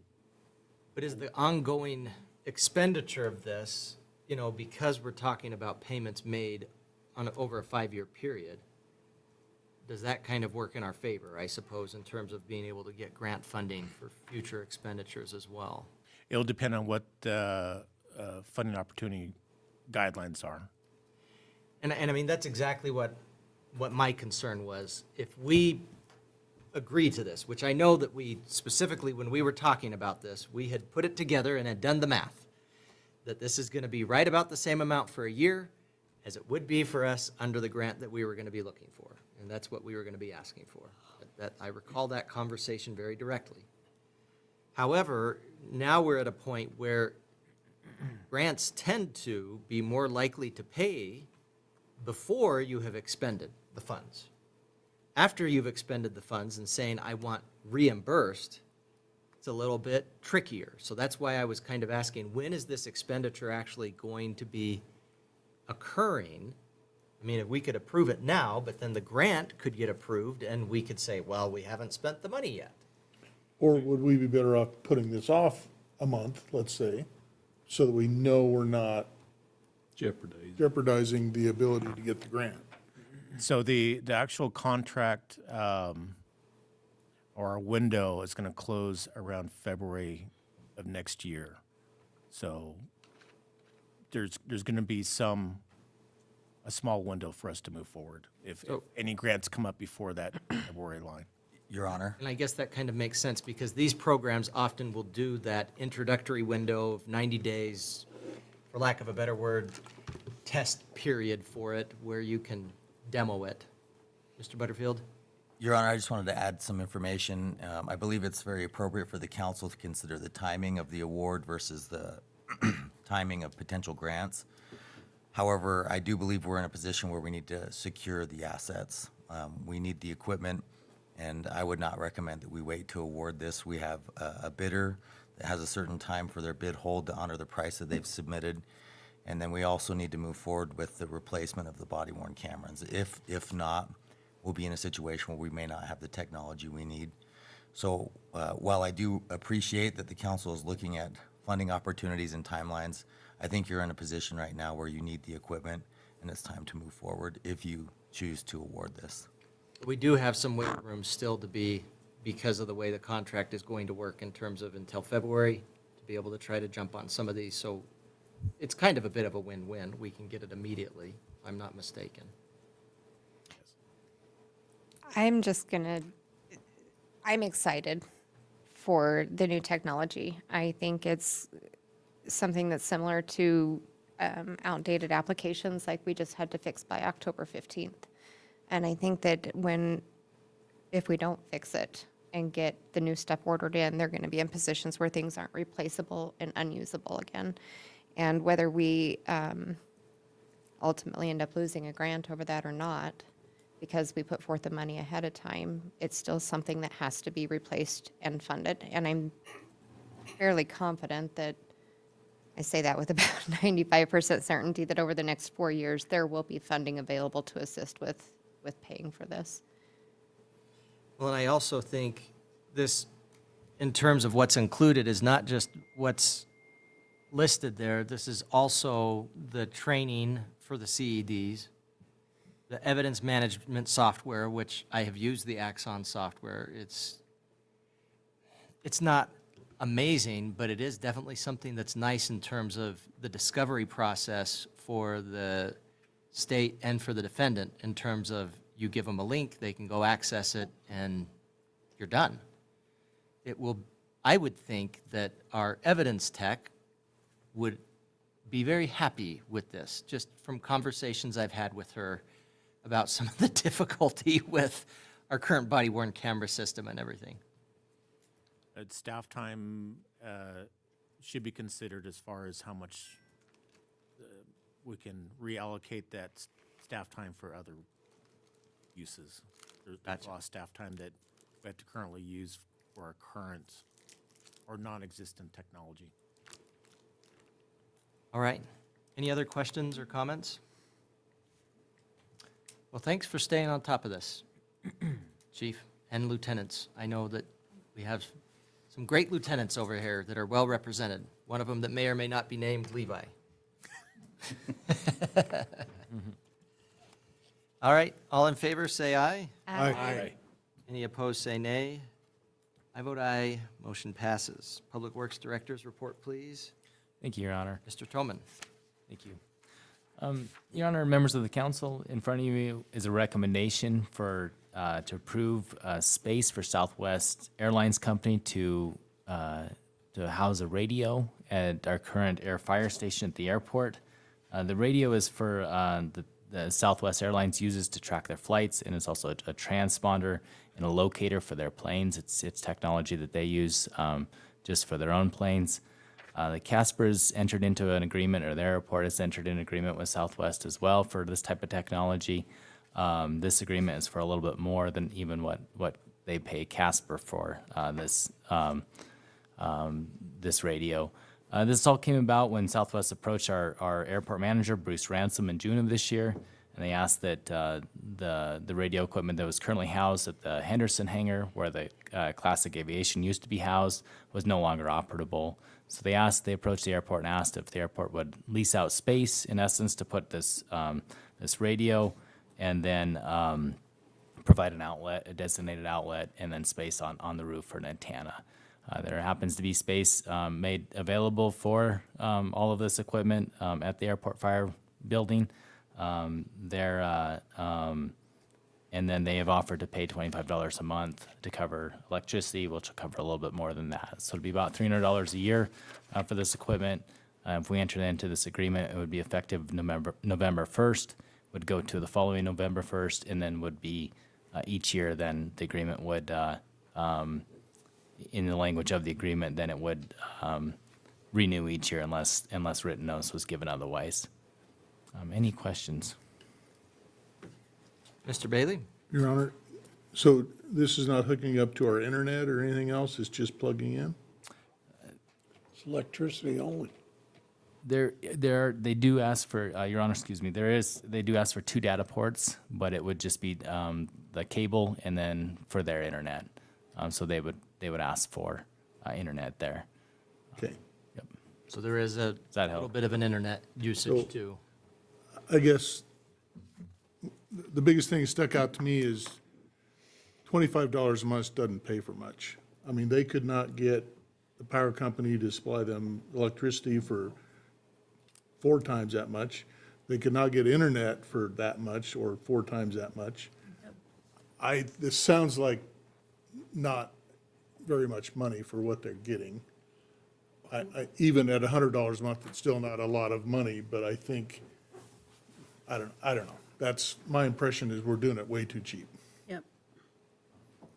I will say, though, the comparison, well, actually, before we get too much into the details, Your Honor, let's actually get a motion on this regard. Your Honor, one question. Who's supplying the internet? Your Honor, with the internet, I believe there is a data port that they do plug into on the back, but then I don't know if they have their own router at that point in the actual unit, but it is just a radio system. I actually looked it up. It provides ground to air traffic control, and even, and I can look and see if it actually has internet here as well. Let me take a quick look. And then for comparison, I did include in there that, Casper does pay $18 a month currently. We would be asking $25. I can go back and ask if there would be, if the council's wish is to ask for a little bit more, I can go back and ask that as well before we approve this. But let me look and see if there was internet that actually goes with this radio. How about asking them for an airline? Fly up here. Yeah. You don't have any. We'll let them plug the radio in for free if they bring flights. Yeah. We'll give it to them for free if they fly an airplane up here and one flight Once a day. It'll be worth it. Oh, man. Southwest? Yeah, Southwest. $39 to Phoenix. You still have to pay for your bags. That's true. Oh, you don't get a bag, you just You get a carry-on. you buy clothing in Phoenix. Your Honor, just out of curiosity, do you remember how much we pay per square foot for advertising up at the airport in the terminal? For Not ground off the top of my head, but I bet we could get that from staff. It's a good question. Your Honor, Coleman? it looks like there is a one Ethernet connection, and if you'd like to either table this till next meeting until I find if we need to we need more compensation for the internet, or if you'd like to approve it as is and then table it to be considered a pending an internet connection that we can work through either of 2 ways. I can go about finding out if we need to improve. Ask for more compensation for this. Well, and I guess the question I have too, Casper Airport houses similar equipment to this for Southwest Airlines. They're paying $18 a month, but Southwest also is in Casper. They service Casper.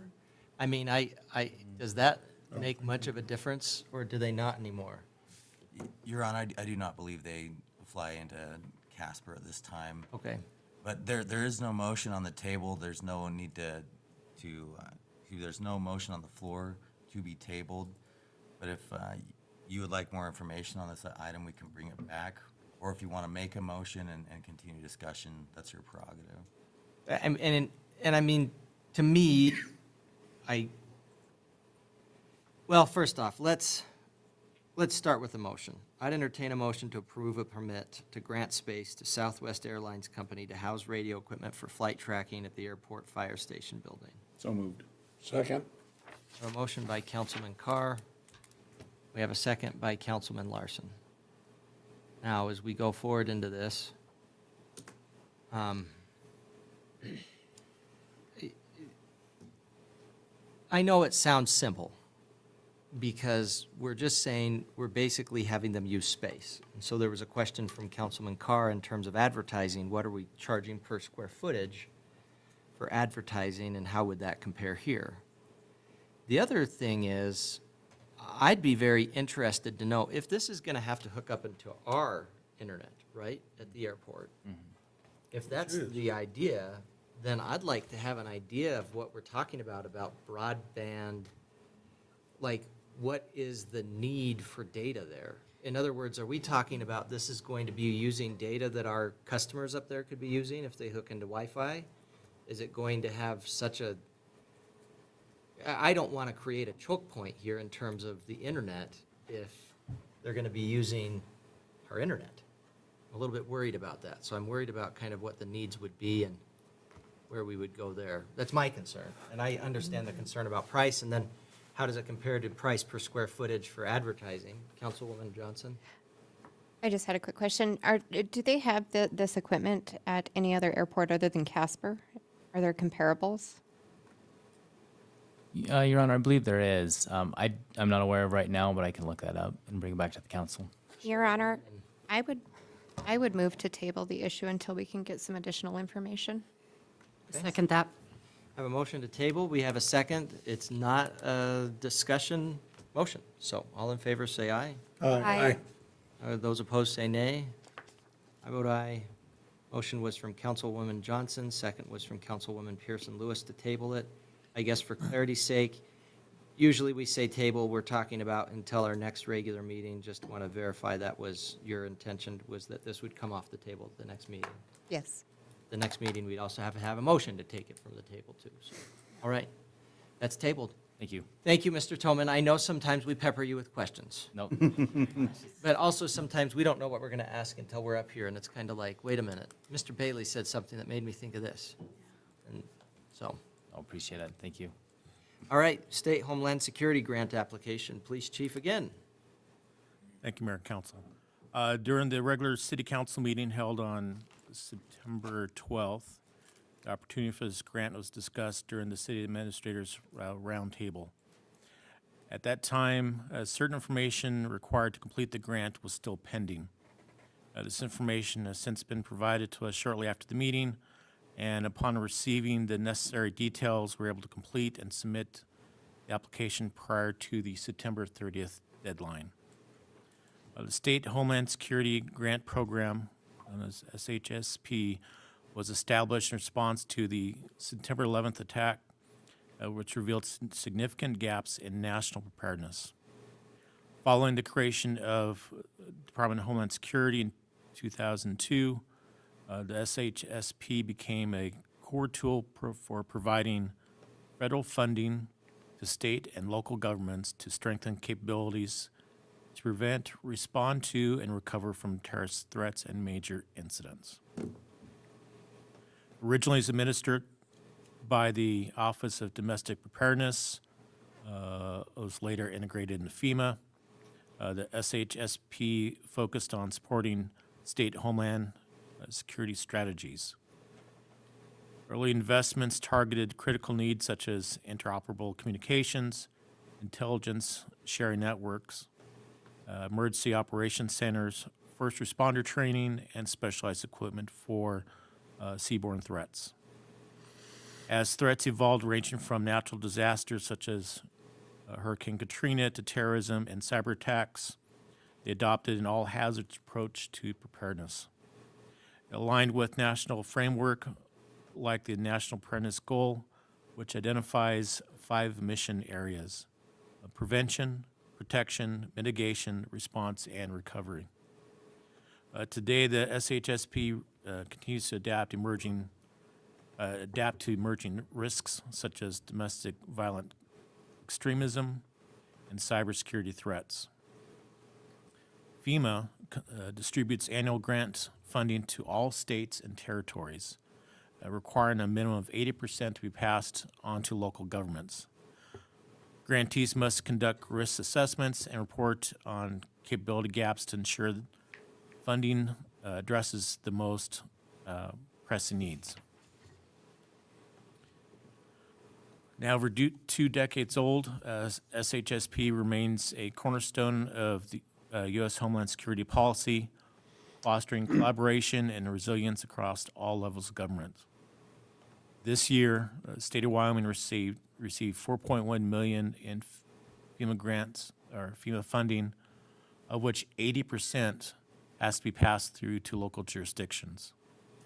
According to the Wyoming State Office of Homeland Security, they expect around 150 grant applications from the state.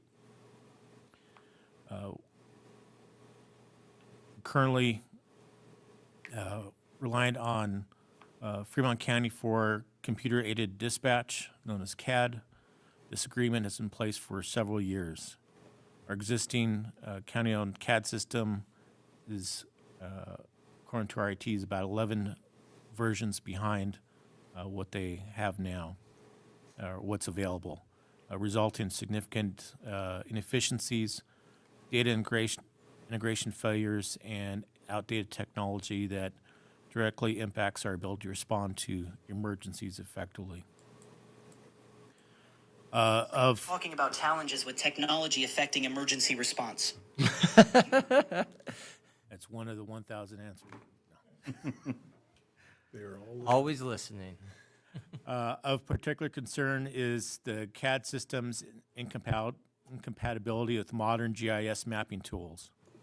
The obsolete software no longer communicates with the county's GIS system, eliminating real-time mapping and tracking capabilities for patrol and other dispatched units.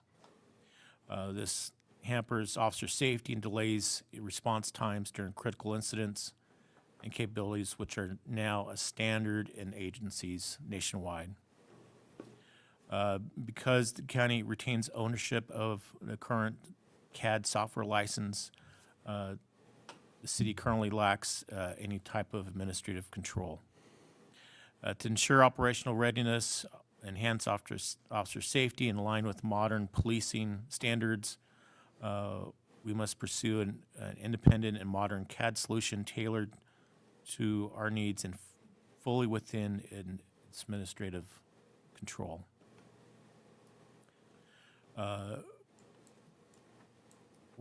We have submitted the grant for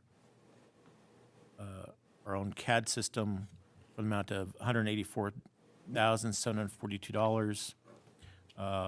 Council can concur with our grant submission, or they may not concur, and we can pull our grant from the state. There's no matching requirement on this grant. If awarded, the budget amendments would need to be completed to account for the added funds and capital project for purchasing of our own CAD system. With that, Your Honor, I'll stand for any questions.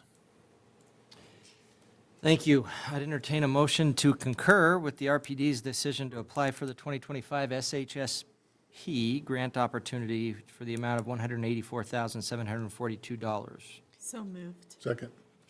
Motion by Councilwoman Borders, second by Councilman Bailey. Any discussion on that? Your Honor, I do have questions on this. Sure, go ahead. And probably the chief or Lieutenant Wharton can answer this, I don't know. Does Axios, does it provide a CAD system? Axon? Or Axon, I'm sorry? No, they don't have a They don't have a CAD system? system. Maybe. Your Honor, if Lieutenant Warden and Lieutenant Martson have been very aggressive in trying to locate grants. If it's okay, Your Honor, I'll have one of them answer. So Axon does offer CAD, but they only offer it to individual agencies with 100 or more sworn employees. So we have asked them, because Jackson wants to use, they also use Axon, and Teton County, we have put in a request through Axon to say, hey, can you guys include all of us in the same CAD system? We have yet to hear back on that. Okay, second question. By the Who, way, sorry, Albany also uses it too. Yes. Anyway, go ahead. so, Laramie, that is. I just didn't know if it could be grouped into the already, to the purchase price of what we're already doing and have it all as one. Are any other agencies planning on joining this new CAD system for the PD? We currently are in discussions, but that would be the chief that would have to cover that. Nothing's in concrete. We're all talking about opportunities to save money. And then just one more question. Who is actually going to maintain the ownership of the files that have already been developed through Shoshone PD, RPD, like the vehicle file, the property files, your evidence files, your, all of that? Is that going to revert? Will the county own that, and or will they? No, Or that's. do you lose all of that? No, ma'am. That's all part of Spillman. So any Spillman can talk to any agency across the nation as long as there is a need for it and both agencies agree. And we're already under that agreement with the county. So would it be more cost effective then just to buy the upgrades and get us up to date with the 11 models that were behind? No, ma'am. It's that is essentially what, well, yes and no. That is essentially what we're doing. The $184,000 is to purchase our own CAD and our own software. We are not allowed to do anything with Spillman right now because we don't own the license at all, and the county owns the license. That's what I'm asking. If they own the license, are they going to keep the files if you guys purchase a new CAD system? No, ma'am. We get all those files. That's all right. The point is, this doesn't have to be moving from Spillman. This could be continuing to use Spillman, but using Spillman under our own license so that we're not operating under the county license any further. Yes, sir, with much more functionality. But there's not necessarily talk about changing from Spillman with this because, and this is for good or ill, right? Everybody in the county uses Spillman, and that makes it easier for everybody in the county to talk to each other. That is correct, sir. So being able to stick with Spillman has its benefits. It's just, rather than having to be on the county's license, being able to be on our own. Yes, sir. Can you refresh us on what all Spillman does? That's a great question. Spillman, you could answer this, Lieutenant, but I could give the layperson's version of it. Spillman is the software that is basically the police department database. So if anybody calls into the police department, there's going to be a ticket that's going to be created with dispatch. That ticket's created in Spillman. There's going to be something, there's going to be different things that are entered in there. Like, you know, if somebody gets arrested, the person's information gets put into Spillman. Spillman is used to talk to the jail, and it's part of the jail management system. So if someone gets arrested, that gets transferred over to the county, and they can say, this is the person that we arrested, and then the county knows the person that's arrested. It has even things like tattoos on it, which is kind of cool, actually, to be able to. It's like a giant filing cabinet. There's Yeah. like names, Oh, files, vehicles. Big database, everybody gets to put in and take out. And all the reports are on it. Correct. All of our reporting to what is now NIBRS used to be called a different thing, but all of our reporting to the national databases is done through Spillman.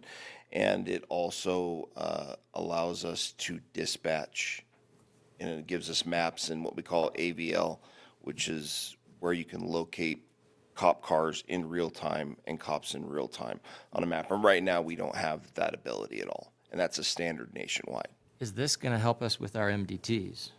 Yes, sir. Okay. Substantially. That's what I was when I was looking at this, that's what I was thinking was part of the whole purpose, is that the MDTs have been running into some issues with being able to run. Mr. Butterfield. Thank you, Your Honor. I think we just need to bring back to the point that all you're doing tonight is approving the application of a grant.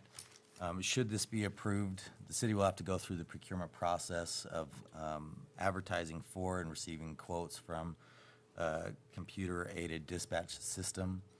And I think it would be important, as we're charting this course, because the grant does start the tumblers falling, but there's a lot of work left to do as it relates to our system, the county system, annual fees, upgrade fees, support, everything that goes into this process.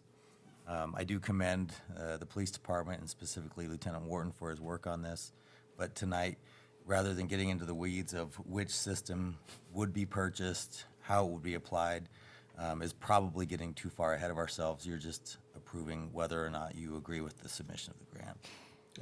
I appreciate it, Mr. Butterfield. Always good to be able to see the forest for the trees. But it's important to understand what the grant covers, Right. too. And if we don't understand what the grant's covering, there's no sense in applying for a grant that it's something we're not going to use. Right. I hear you. Any other questions, comments, concerns, quibbles, quantifications? No quibbles. All in favor, say aye. Aye. Any opposed, say nay. I vote aye, motion passes. Next up, amending event application and use of public space form permitting after-hours park activities. Mr. Butterfield, this one's yours, or? Yes, Your Honor. Thank you, please. In brief, we're looking for your direction as staff on how to approve requests that come forward to utilize the parks after hours. Included in your packet is the specific reference to our Riverton Municipal Code, that's 12-24010, that basically states that the parks are closed from sundown to sun up, and people cannot utilize the park unless they receive a permit pursuant to rules adopted by the mayor and city council. At the direction of the mayor, what we've done is we've taken our existing event application and use of public space permit form and added an area where individuals could express interest in utilizing the park or reserving the park after hours. We did not, as staff, propose a fee would be required for that, but that would be up to you to decide. And if this meets what you have envisioned, as far as a process to permit after-hours use, this is something staff could administer without it having to come to the council. In the past, for example, about a year ago today, we had a disc golf group come and want to do glow-in-the-dark disc golf, and it had to be approved by minute action of the council. We had to correspond the event with the timing of the council meeting, which is twice a month where you can take action. And it may be something we can streamline as far as having staff administer these requests. But pursuant to our Riverton Municipal Code, we cannot permit this unless it is on terms that you agree and approve. So the amended form is in your packet for your review, and we would stand for any questions if you have any at this time. Thank you. I'd entertain a motion to approve the amendment to the event application and use of public space application form to include after-hours park reservations. So moved. Second. Councilwoman Borders with the motion, Councilman Carr with the second. To me, this makes sense, and as the person who kind of created this issue, so to speak, I can explain. We had a group that wanted to be doing disc golf after hours, and they had to come and speak to the council for it. Any other time that you would be using the park, it's as easy as calling and reserving basically a shelter or something like that. When it comes to having fireworks, I can understand that having to go through the council, like we just dealt with, right? Noise permits going through the council, that makes sense. But just using the park after hours, I just didn't really see where it made sense to have that be something where you'd have to come to the council. They had expressed some concern about it, and I said, well, we can at least talk to the council about it, see what the council thinks. To me, I think this is a good way to go. I would say being clear that we would not be allowing use even by application beyond the curfew would probably be a good idea. We talked a little bit about curfew previously. From midnight until 6 a.m. is the curfew in the city of Riverton, especially something where we believe there's going to be youth attending it, such as movies after hours, which has been something that our rec has been wanting to do. Glow in the dark, disc golf, something like that, where you could expect youth to be there. I think saying midnight to 6, we're not going to have people there, but other than that, let it be something that staff can look at and decide, to me, made sense. I do think we should. Councilman Larson. On this after-hours usage, that would exclude any open containers, any alcohol. In other words, the usage of the park would be just the usage of the ground and no food trucks, no alcohol, no bands, no. Right.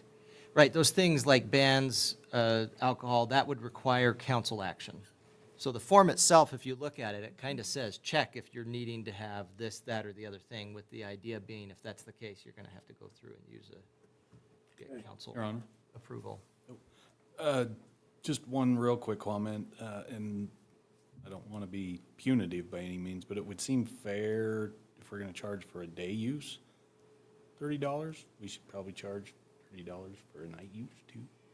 And that's a good point. I don't think we charge, and when we had discussed this a little bit, we do not charge to reserve a shelter over at the park. Your Honor. Says We do charge. No, that's right. The fee that's $30. currently in place only secures a picnic shelter or band shelter. So if someone wanted to reserve the park to do a bounce house but not use a shelter, they don't pay a fee. But if they're using the band shelter or one of the picnic shelters, they do. And I think that's what we could do would be the exact same thing we already do during the day. If you're going to be reserving a picnic shelter for use at night, then you'd be paying. If you're just doing disc golf, you wouldn't be having to pay to be doing that during the day. So when we give these permits, does this take any staff or Parks and Rec guys following up, cleaning up a mess, checking on them, PD making extra rounds because they're doing something? Mr. Butterfield? Your Honor, as far as the demand on the police department, I'd let the chief weigh in on that. For parks staff, we do try and ensure that the picnic shelters are clean prior to an event happening. So if someone's, for example, having their child's birthday party there, we do have our parks crew go through and clean the area and wash it down. They also go through and ensure that it's clean, but, and Brendan or Mr. Tolman can weigh in on this, but for the most part, people that are reserving these spaces are just hoping to get out and recreate. They don't typically leave a large mess. But the $30 is there to help offset if our crews do have to spend additional time cleaning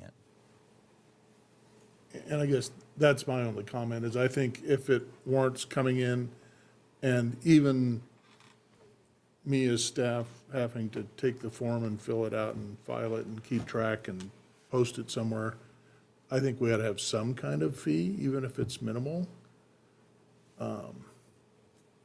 Just because there is labor involved and it takes time. Well, and the other question, sorry, go ahead. That's, I mean, The other question I have is, so when these would get approved, now if this were during the day, it'd be easy enough if a police officer went over during the day and somebody were using not that I'm saying this would happen, but if somebody were using a shelter that someone else had reserved and it resulted in some sort of argument, which I've not seen happen yet in Riverton, but theoretically could. And they're like, well, no, I reserved it. No, I reserved it. as long as Mia doesn't double book. Yes, exactly. Which Mia does very good at not doing that. So if, let's say there were that kind of an argument during the day, it's easy enough to make a call to Max and say, hey, wait a minute, who reserved this? During the night, is the intention for this permit to be provided to law enforcement so that law enforcement knows this is a legitimate purpose during that evening? Because I am curious, you know, so you can delineate between somebody just hanging out in the park after night that shouldn't be there and saying, hey, I have a permit, and the permit is just a piece of paper. You've seen this, right? Parks and Rec? Anyway, that says I get to do what I want. So just curious about that. Chief? Sure. Max does a wonderful job letting us know what permits are active. So if there was a discrepancy at night, we would have his emails that would show the schedule and who would have reserved. Okay, that's good. Max, we're relying on you. Your Honor, also included in the permit is an approval card that the requester receives that they can display to any city employee to say, yes, I've been approved to be here. All right, Councilwoman Johnson, you've been trying to talk and somehow it keeps on getting It's okay. interrupted. It's What did okay. you need to say? Go ahead. I just wanted, I agree with Councilman Carr and Councilman Bailey. I think that we need to charge a fee for this. It does inadvertently put additional tasks on our staff, specifically the police department. If you, and especially in the city of Riverton, if there are people in the park at night playing golf, it's going to draw attention. And there are people that are going to show up down there that are unwanted, that are not there for the purpose of playing Frisbee golf or whatever. And it's just going to be additional calls. So I'm not opposed to allowing people in the park after hours to play if that's, but it should be a paid permit because it is going to cause additional work for our police department. Well, that's a fair point. I mean, even if it is going through the forms process, getting the forms to the right people so that people are notified, people reading forms, whatever it is, I get that. I guess where I just get worried about having to always have permits. I want to encourage people to use our parks, but I do understand you're talking about the use of the park after hours, which in and of itself is something unique and different. And up until now, I think we have been charging for them for this because it's having to come to the council too. Isn't that what we did last time? We did not. So, I don't know. I'm open to suggestion. I'm not trying to say that I definitely love the idea of having it paid. I see the cost that it creates. I just don't think we can do anything for free. There's no free ride. Well, And it costs time and energy to do it. Even if it's $10, it's gonna, And we're maintaining the property for use. But I guess part of the point is for the most part, what they're doing is things that are generally speaking in their line of work, other than the processing the permit and getting the permit to Max and having the Max get the permit out. That's something that's also kind of in the line of work for finance. And that's where I get a little bit worried about it. So, Your Honor, I think one of the arguments they haven't said yet is, I think it's just a typical thing that most cities do, is to pay for park use. So I think that that's just something that's normal. It's just status quo. So I think that that's just, Well, then $30 is, I think, probably a pretty good I think deal that that's compared to just- most communities. I think that that's just normal. So, yeah. Your Honor, and I agree, I don't see a lot of difference between just using the park or using the shelter as well. I mean, you're still using the facility. So I think $30 across the board is appropriate. For night in particular. We're not suggesting Any- anything different no, than I what don't- we've been doing for the day use. Right. Okay, well, I think, Your Honor, go ahead. I think you're absolutely right there. Police are driving, whether they're on Main Street or by the park. But I've never been to a place that somebody doesn't litter and you have to have somebody clean it up. So $30 is minimal for just keeping the parks clean. I'm okay being in the minority in this. I've said my opinion on it. You are. Mr. Butterfield? I really appreciate this discussion. What I'm hearing is you'd like to have a blanket $30 fee across the board for park reservation, whether it's in the day or at night, and not specific to utilizing a band shelter or a picnic shelter.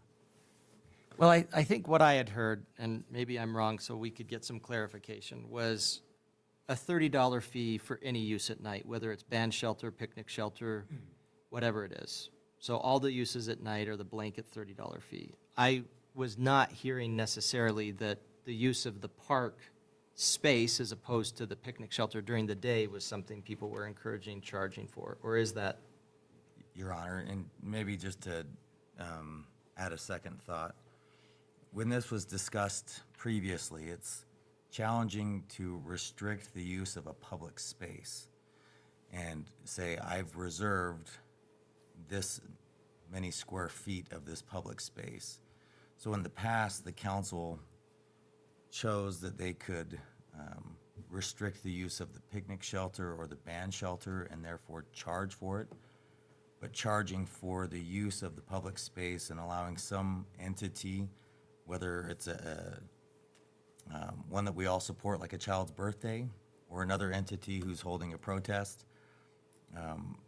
it's hard to choose and be equitable and respect constitutional rights for that public space. So I would just caution you that if you're considering a blanket fee for the after-hour use for that public space, you probably should be equitable across the board for the use of that public space. So whether you're playing disc golf at night or in the daytime, or if you're using a band shelter in the day or the nighttime. But I think there is a difference, though, between day and night. And I see what you're saying, but there is a difference between day and night in terms of the ability of, kind of like I said, it's easy enough to be able to resolve things during the day with staff members. At nights, it's a little bit different. There's a larger strain on the police department. I think people using it at night, you're more likely to have people that are going to be littering, to be frank, because it's dark. Nobody sees it when you drop it. So there's that. So I think there's a difference between day and night. And we're saying there is no use of the park at night. We're changing our rule. Our rule is don't use the park at night, and we're changing it because we think that this is a worthwhile activity. So you're getting a variance, so to speak. To me, for that permit process, paying for it at night versus in day makes sense. I don't think saying you have to pay for any use of the park makes sense. I agree with you completely. That's I guess, where I see a difference. I see, we've got four things, right? We've got using the park at night and using the band shell or a shelter. We've got using the park at night and using just the other parts of the park like the disc golf course, which, by the way, if somebody has a permit for that, nobody else should be using that disc golf course, so they're getting their own use of it, and nobody else should be arguing we can use the disc golf course because they have a permit, the other person doesn't. There shouldn't be a fight over the disc golf course. Then you have the use during the day of a band shell, and you have the use during the day of just the grassy areas. I agree with you. I think if we had a permit for the use of the grassy areas, that gets a little bit sketchy. It turns into fights. I have reserved the park for this party. How much of the park have you reserved? 50 square feet. Where's the 50 square feet? You're right, that gets difficult. It's a lot easier to enforce, especially during the day. I've reserved this band shell. I've reserved this picnic shelter.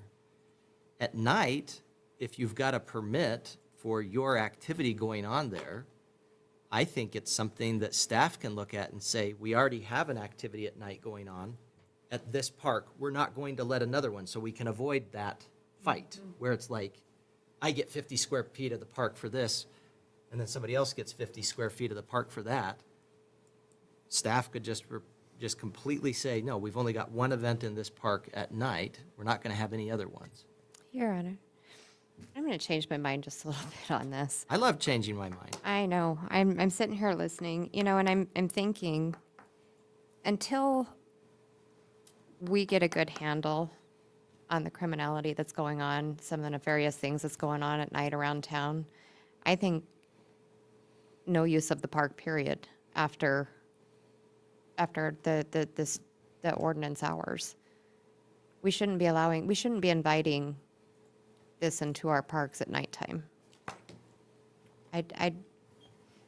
It seems weird to me that we're saying, okay, you can buy a permit to go and play in the park late at night with no lights, where there's going to be obvious others coming in, more work for the police department, more work for the court. We got to get a handle on what's going on first before we start opening up public spaces all hours of the night. No. Any other discussion?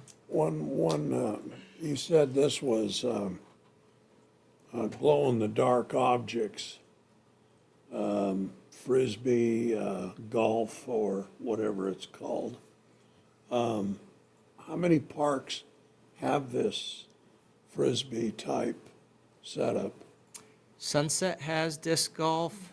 Is Sunset the only one that has it? I think it might be. I mean, we have like at CWC, they have it. Is Sunset close to City Park? Sunset's just off of Pershing. Sunset. It's a big walk though from where the problem is, isn't it?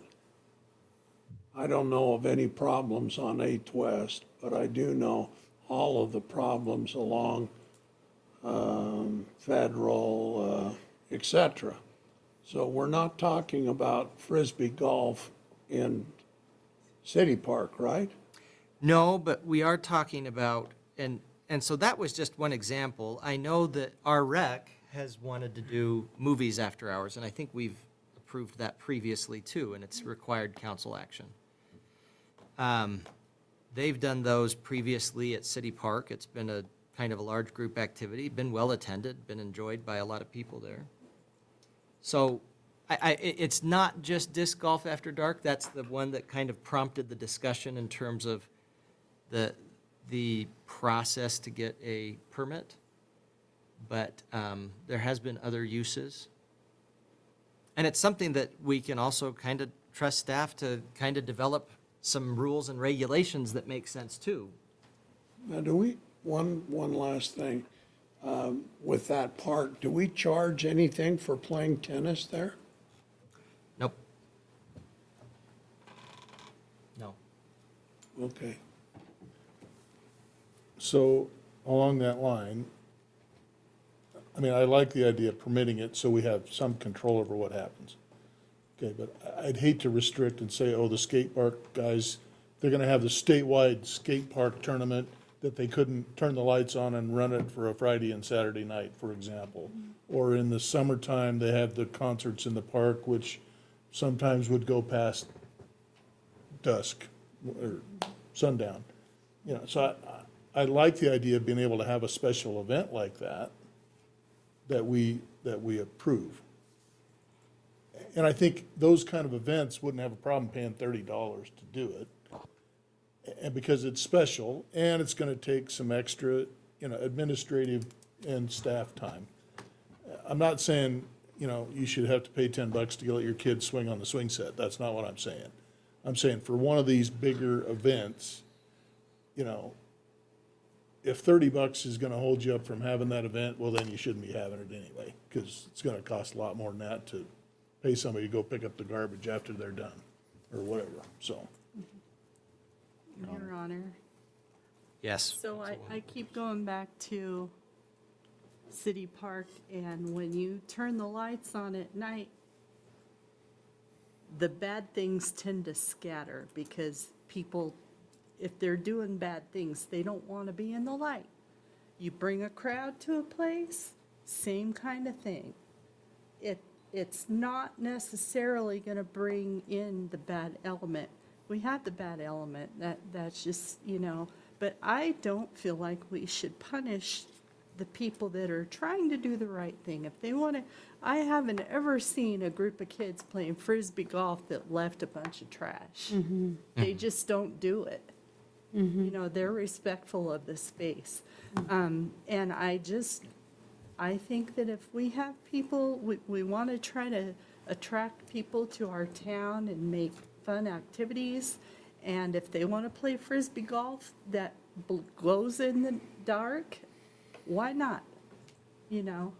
So I think the fee across the board is probably a good idea, but I like the idea of having the city staff be able to make that determination. I don't think it needs to come to council. Okay. So that's where I'm at. Anyone else? Just a real quick comment. I think because of our ordinance, parks become private property at dawn, or from sundown to sunup. And so if we can permit that use for the whole park, that's fine. During the day, they're public property, which makes it more difficult, so I think we could justify using, just the bane shelters and the $30 fee for that. But at night, they're technically private property because no one's supposed to be there. So if you pay your $30, it covers the whole park. There you go. I guess that's my thought, is it seems like during the day, we keep the practice as it's been now, which is that way we're not having to get in arguments about how I get this grassy area, I reserved it, I reserved the park. That's not a good fight. You don't want to get involved in that fight. Yeah. But during the night, just saying basically if you're going to do a reservation, you're having to pay no matter what, whether you're wanting to use it for disc golf or something else. I think that to me makes sense. I don't know.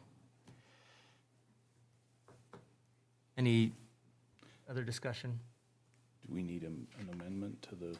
I think so, because as it stands right now, I gotta open it up again. Why do I keep on closing these down?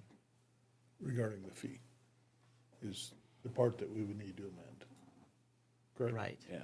Your Honor, I would agree. You would want to amend that onto basically the form you're approving. And then also, there was a comment about ensuring that the curfew hours were also respected. You might want to amend that into the form because that doesn't exist currently. Would it make sense that we would kind of table this for today and come back at another meeting with those corrections that we've kind of delineated and then reconsider it at that time? Would that be okay? Your prerogative. I think, I would move to amend the motion to add a $30 fee for the park after hours and some stipulation language that says no one after curfew. Okay. Motion by Second. Councilman Carr, second by Councilman Bailey to amend. Any discussion on the motion to amend? All in favor, say aye. Aye. Any opposed, say nay. Nay. I vote aye. Motion passes. On to the amended motion.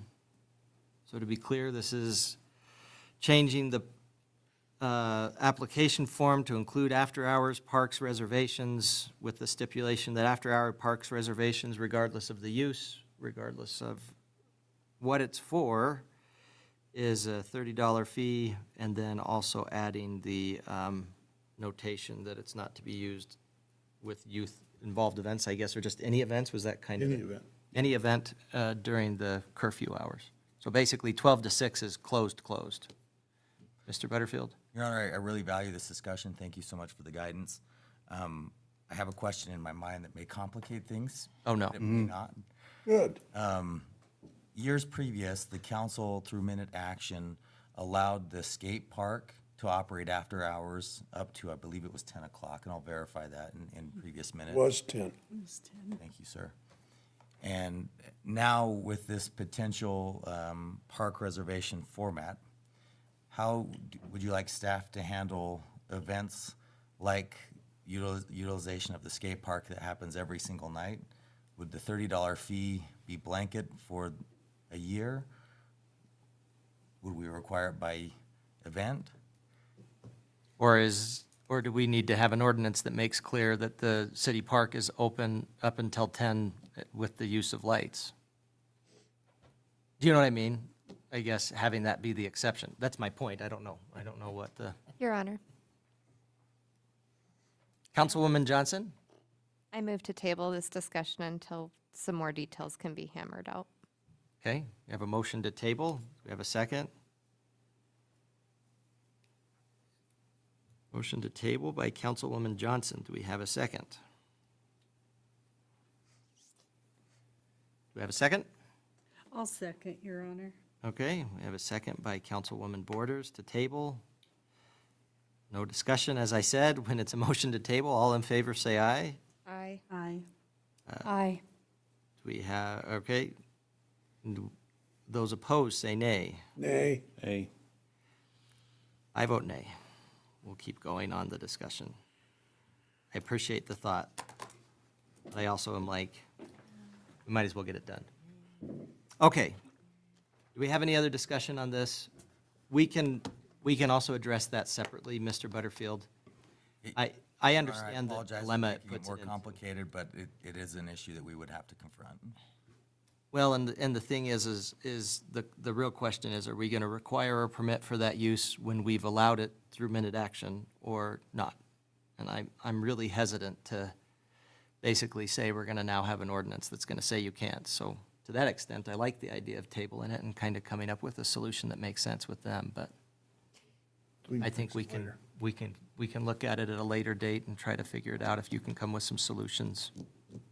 Well, if we need an ordinance in the future, We could. let's see if it comes. we know how to do that. I don't know how to do it, but you do. All right, any other discussion on the amended motion? All in favor, say aye. Aye. Aye. Any opposed, say nay. Nay. I vote aye, motion passes. All right, Resolution 1533, Eastern Shoshone Business Park, PUD amendment.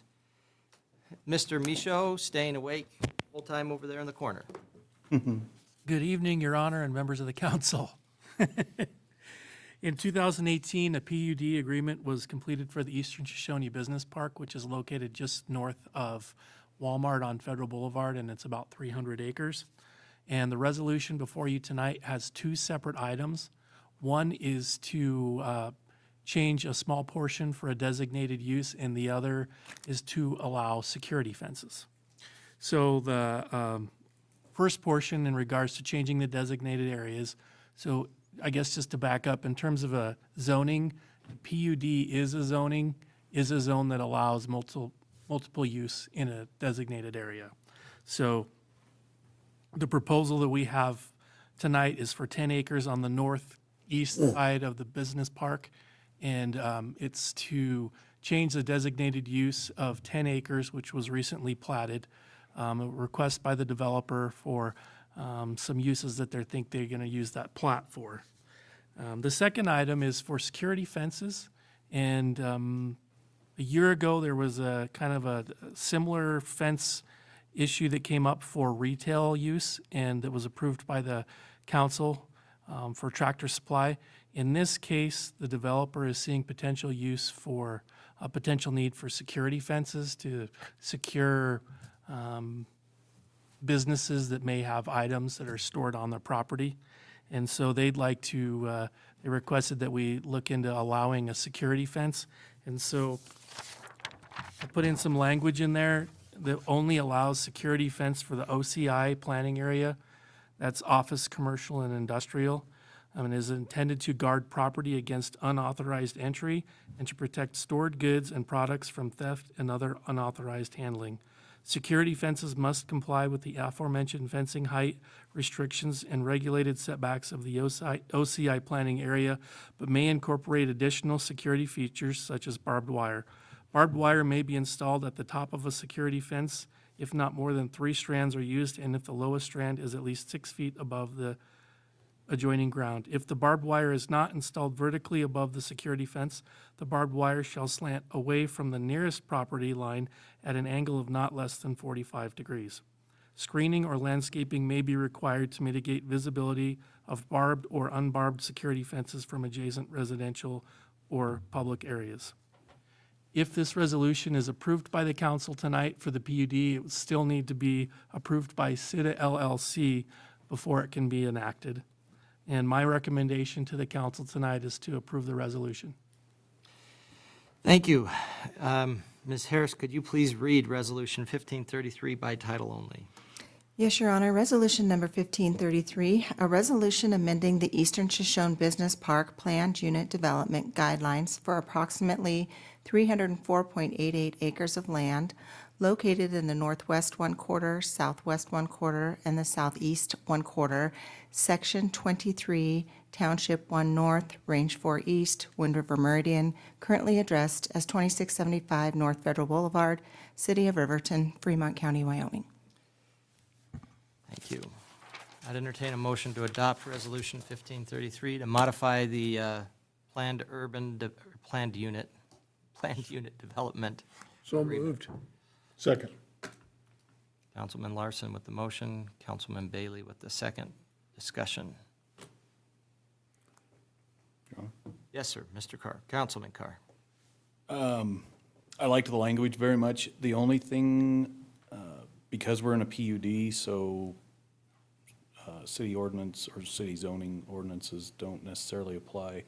There's no mention of if they angle that barbed wire, the 45 degrees. the most vertical projection of that should remain on their property.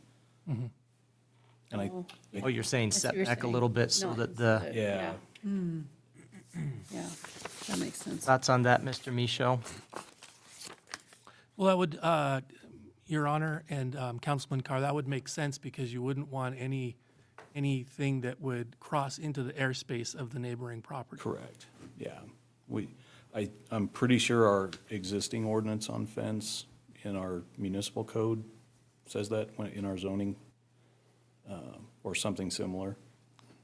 We may want to think about adding that verbiage into this. I think Mr. Bailey has something he just noted. So again, it says barbed wire may be installed on the top of the security fence if not more than 3 strands are used, and if the lowest strand is at least 6 feet above the adjoining ground. If barbed wire is not installed vertically above the security fence, which means on top, Straight up. okay?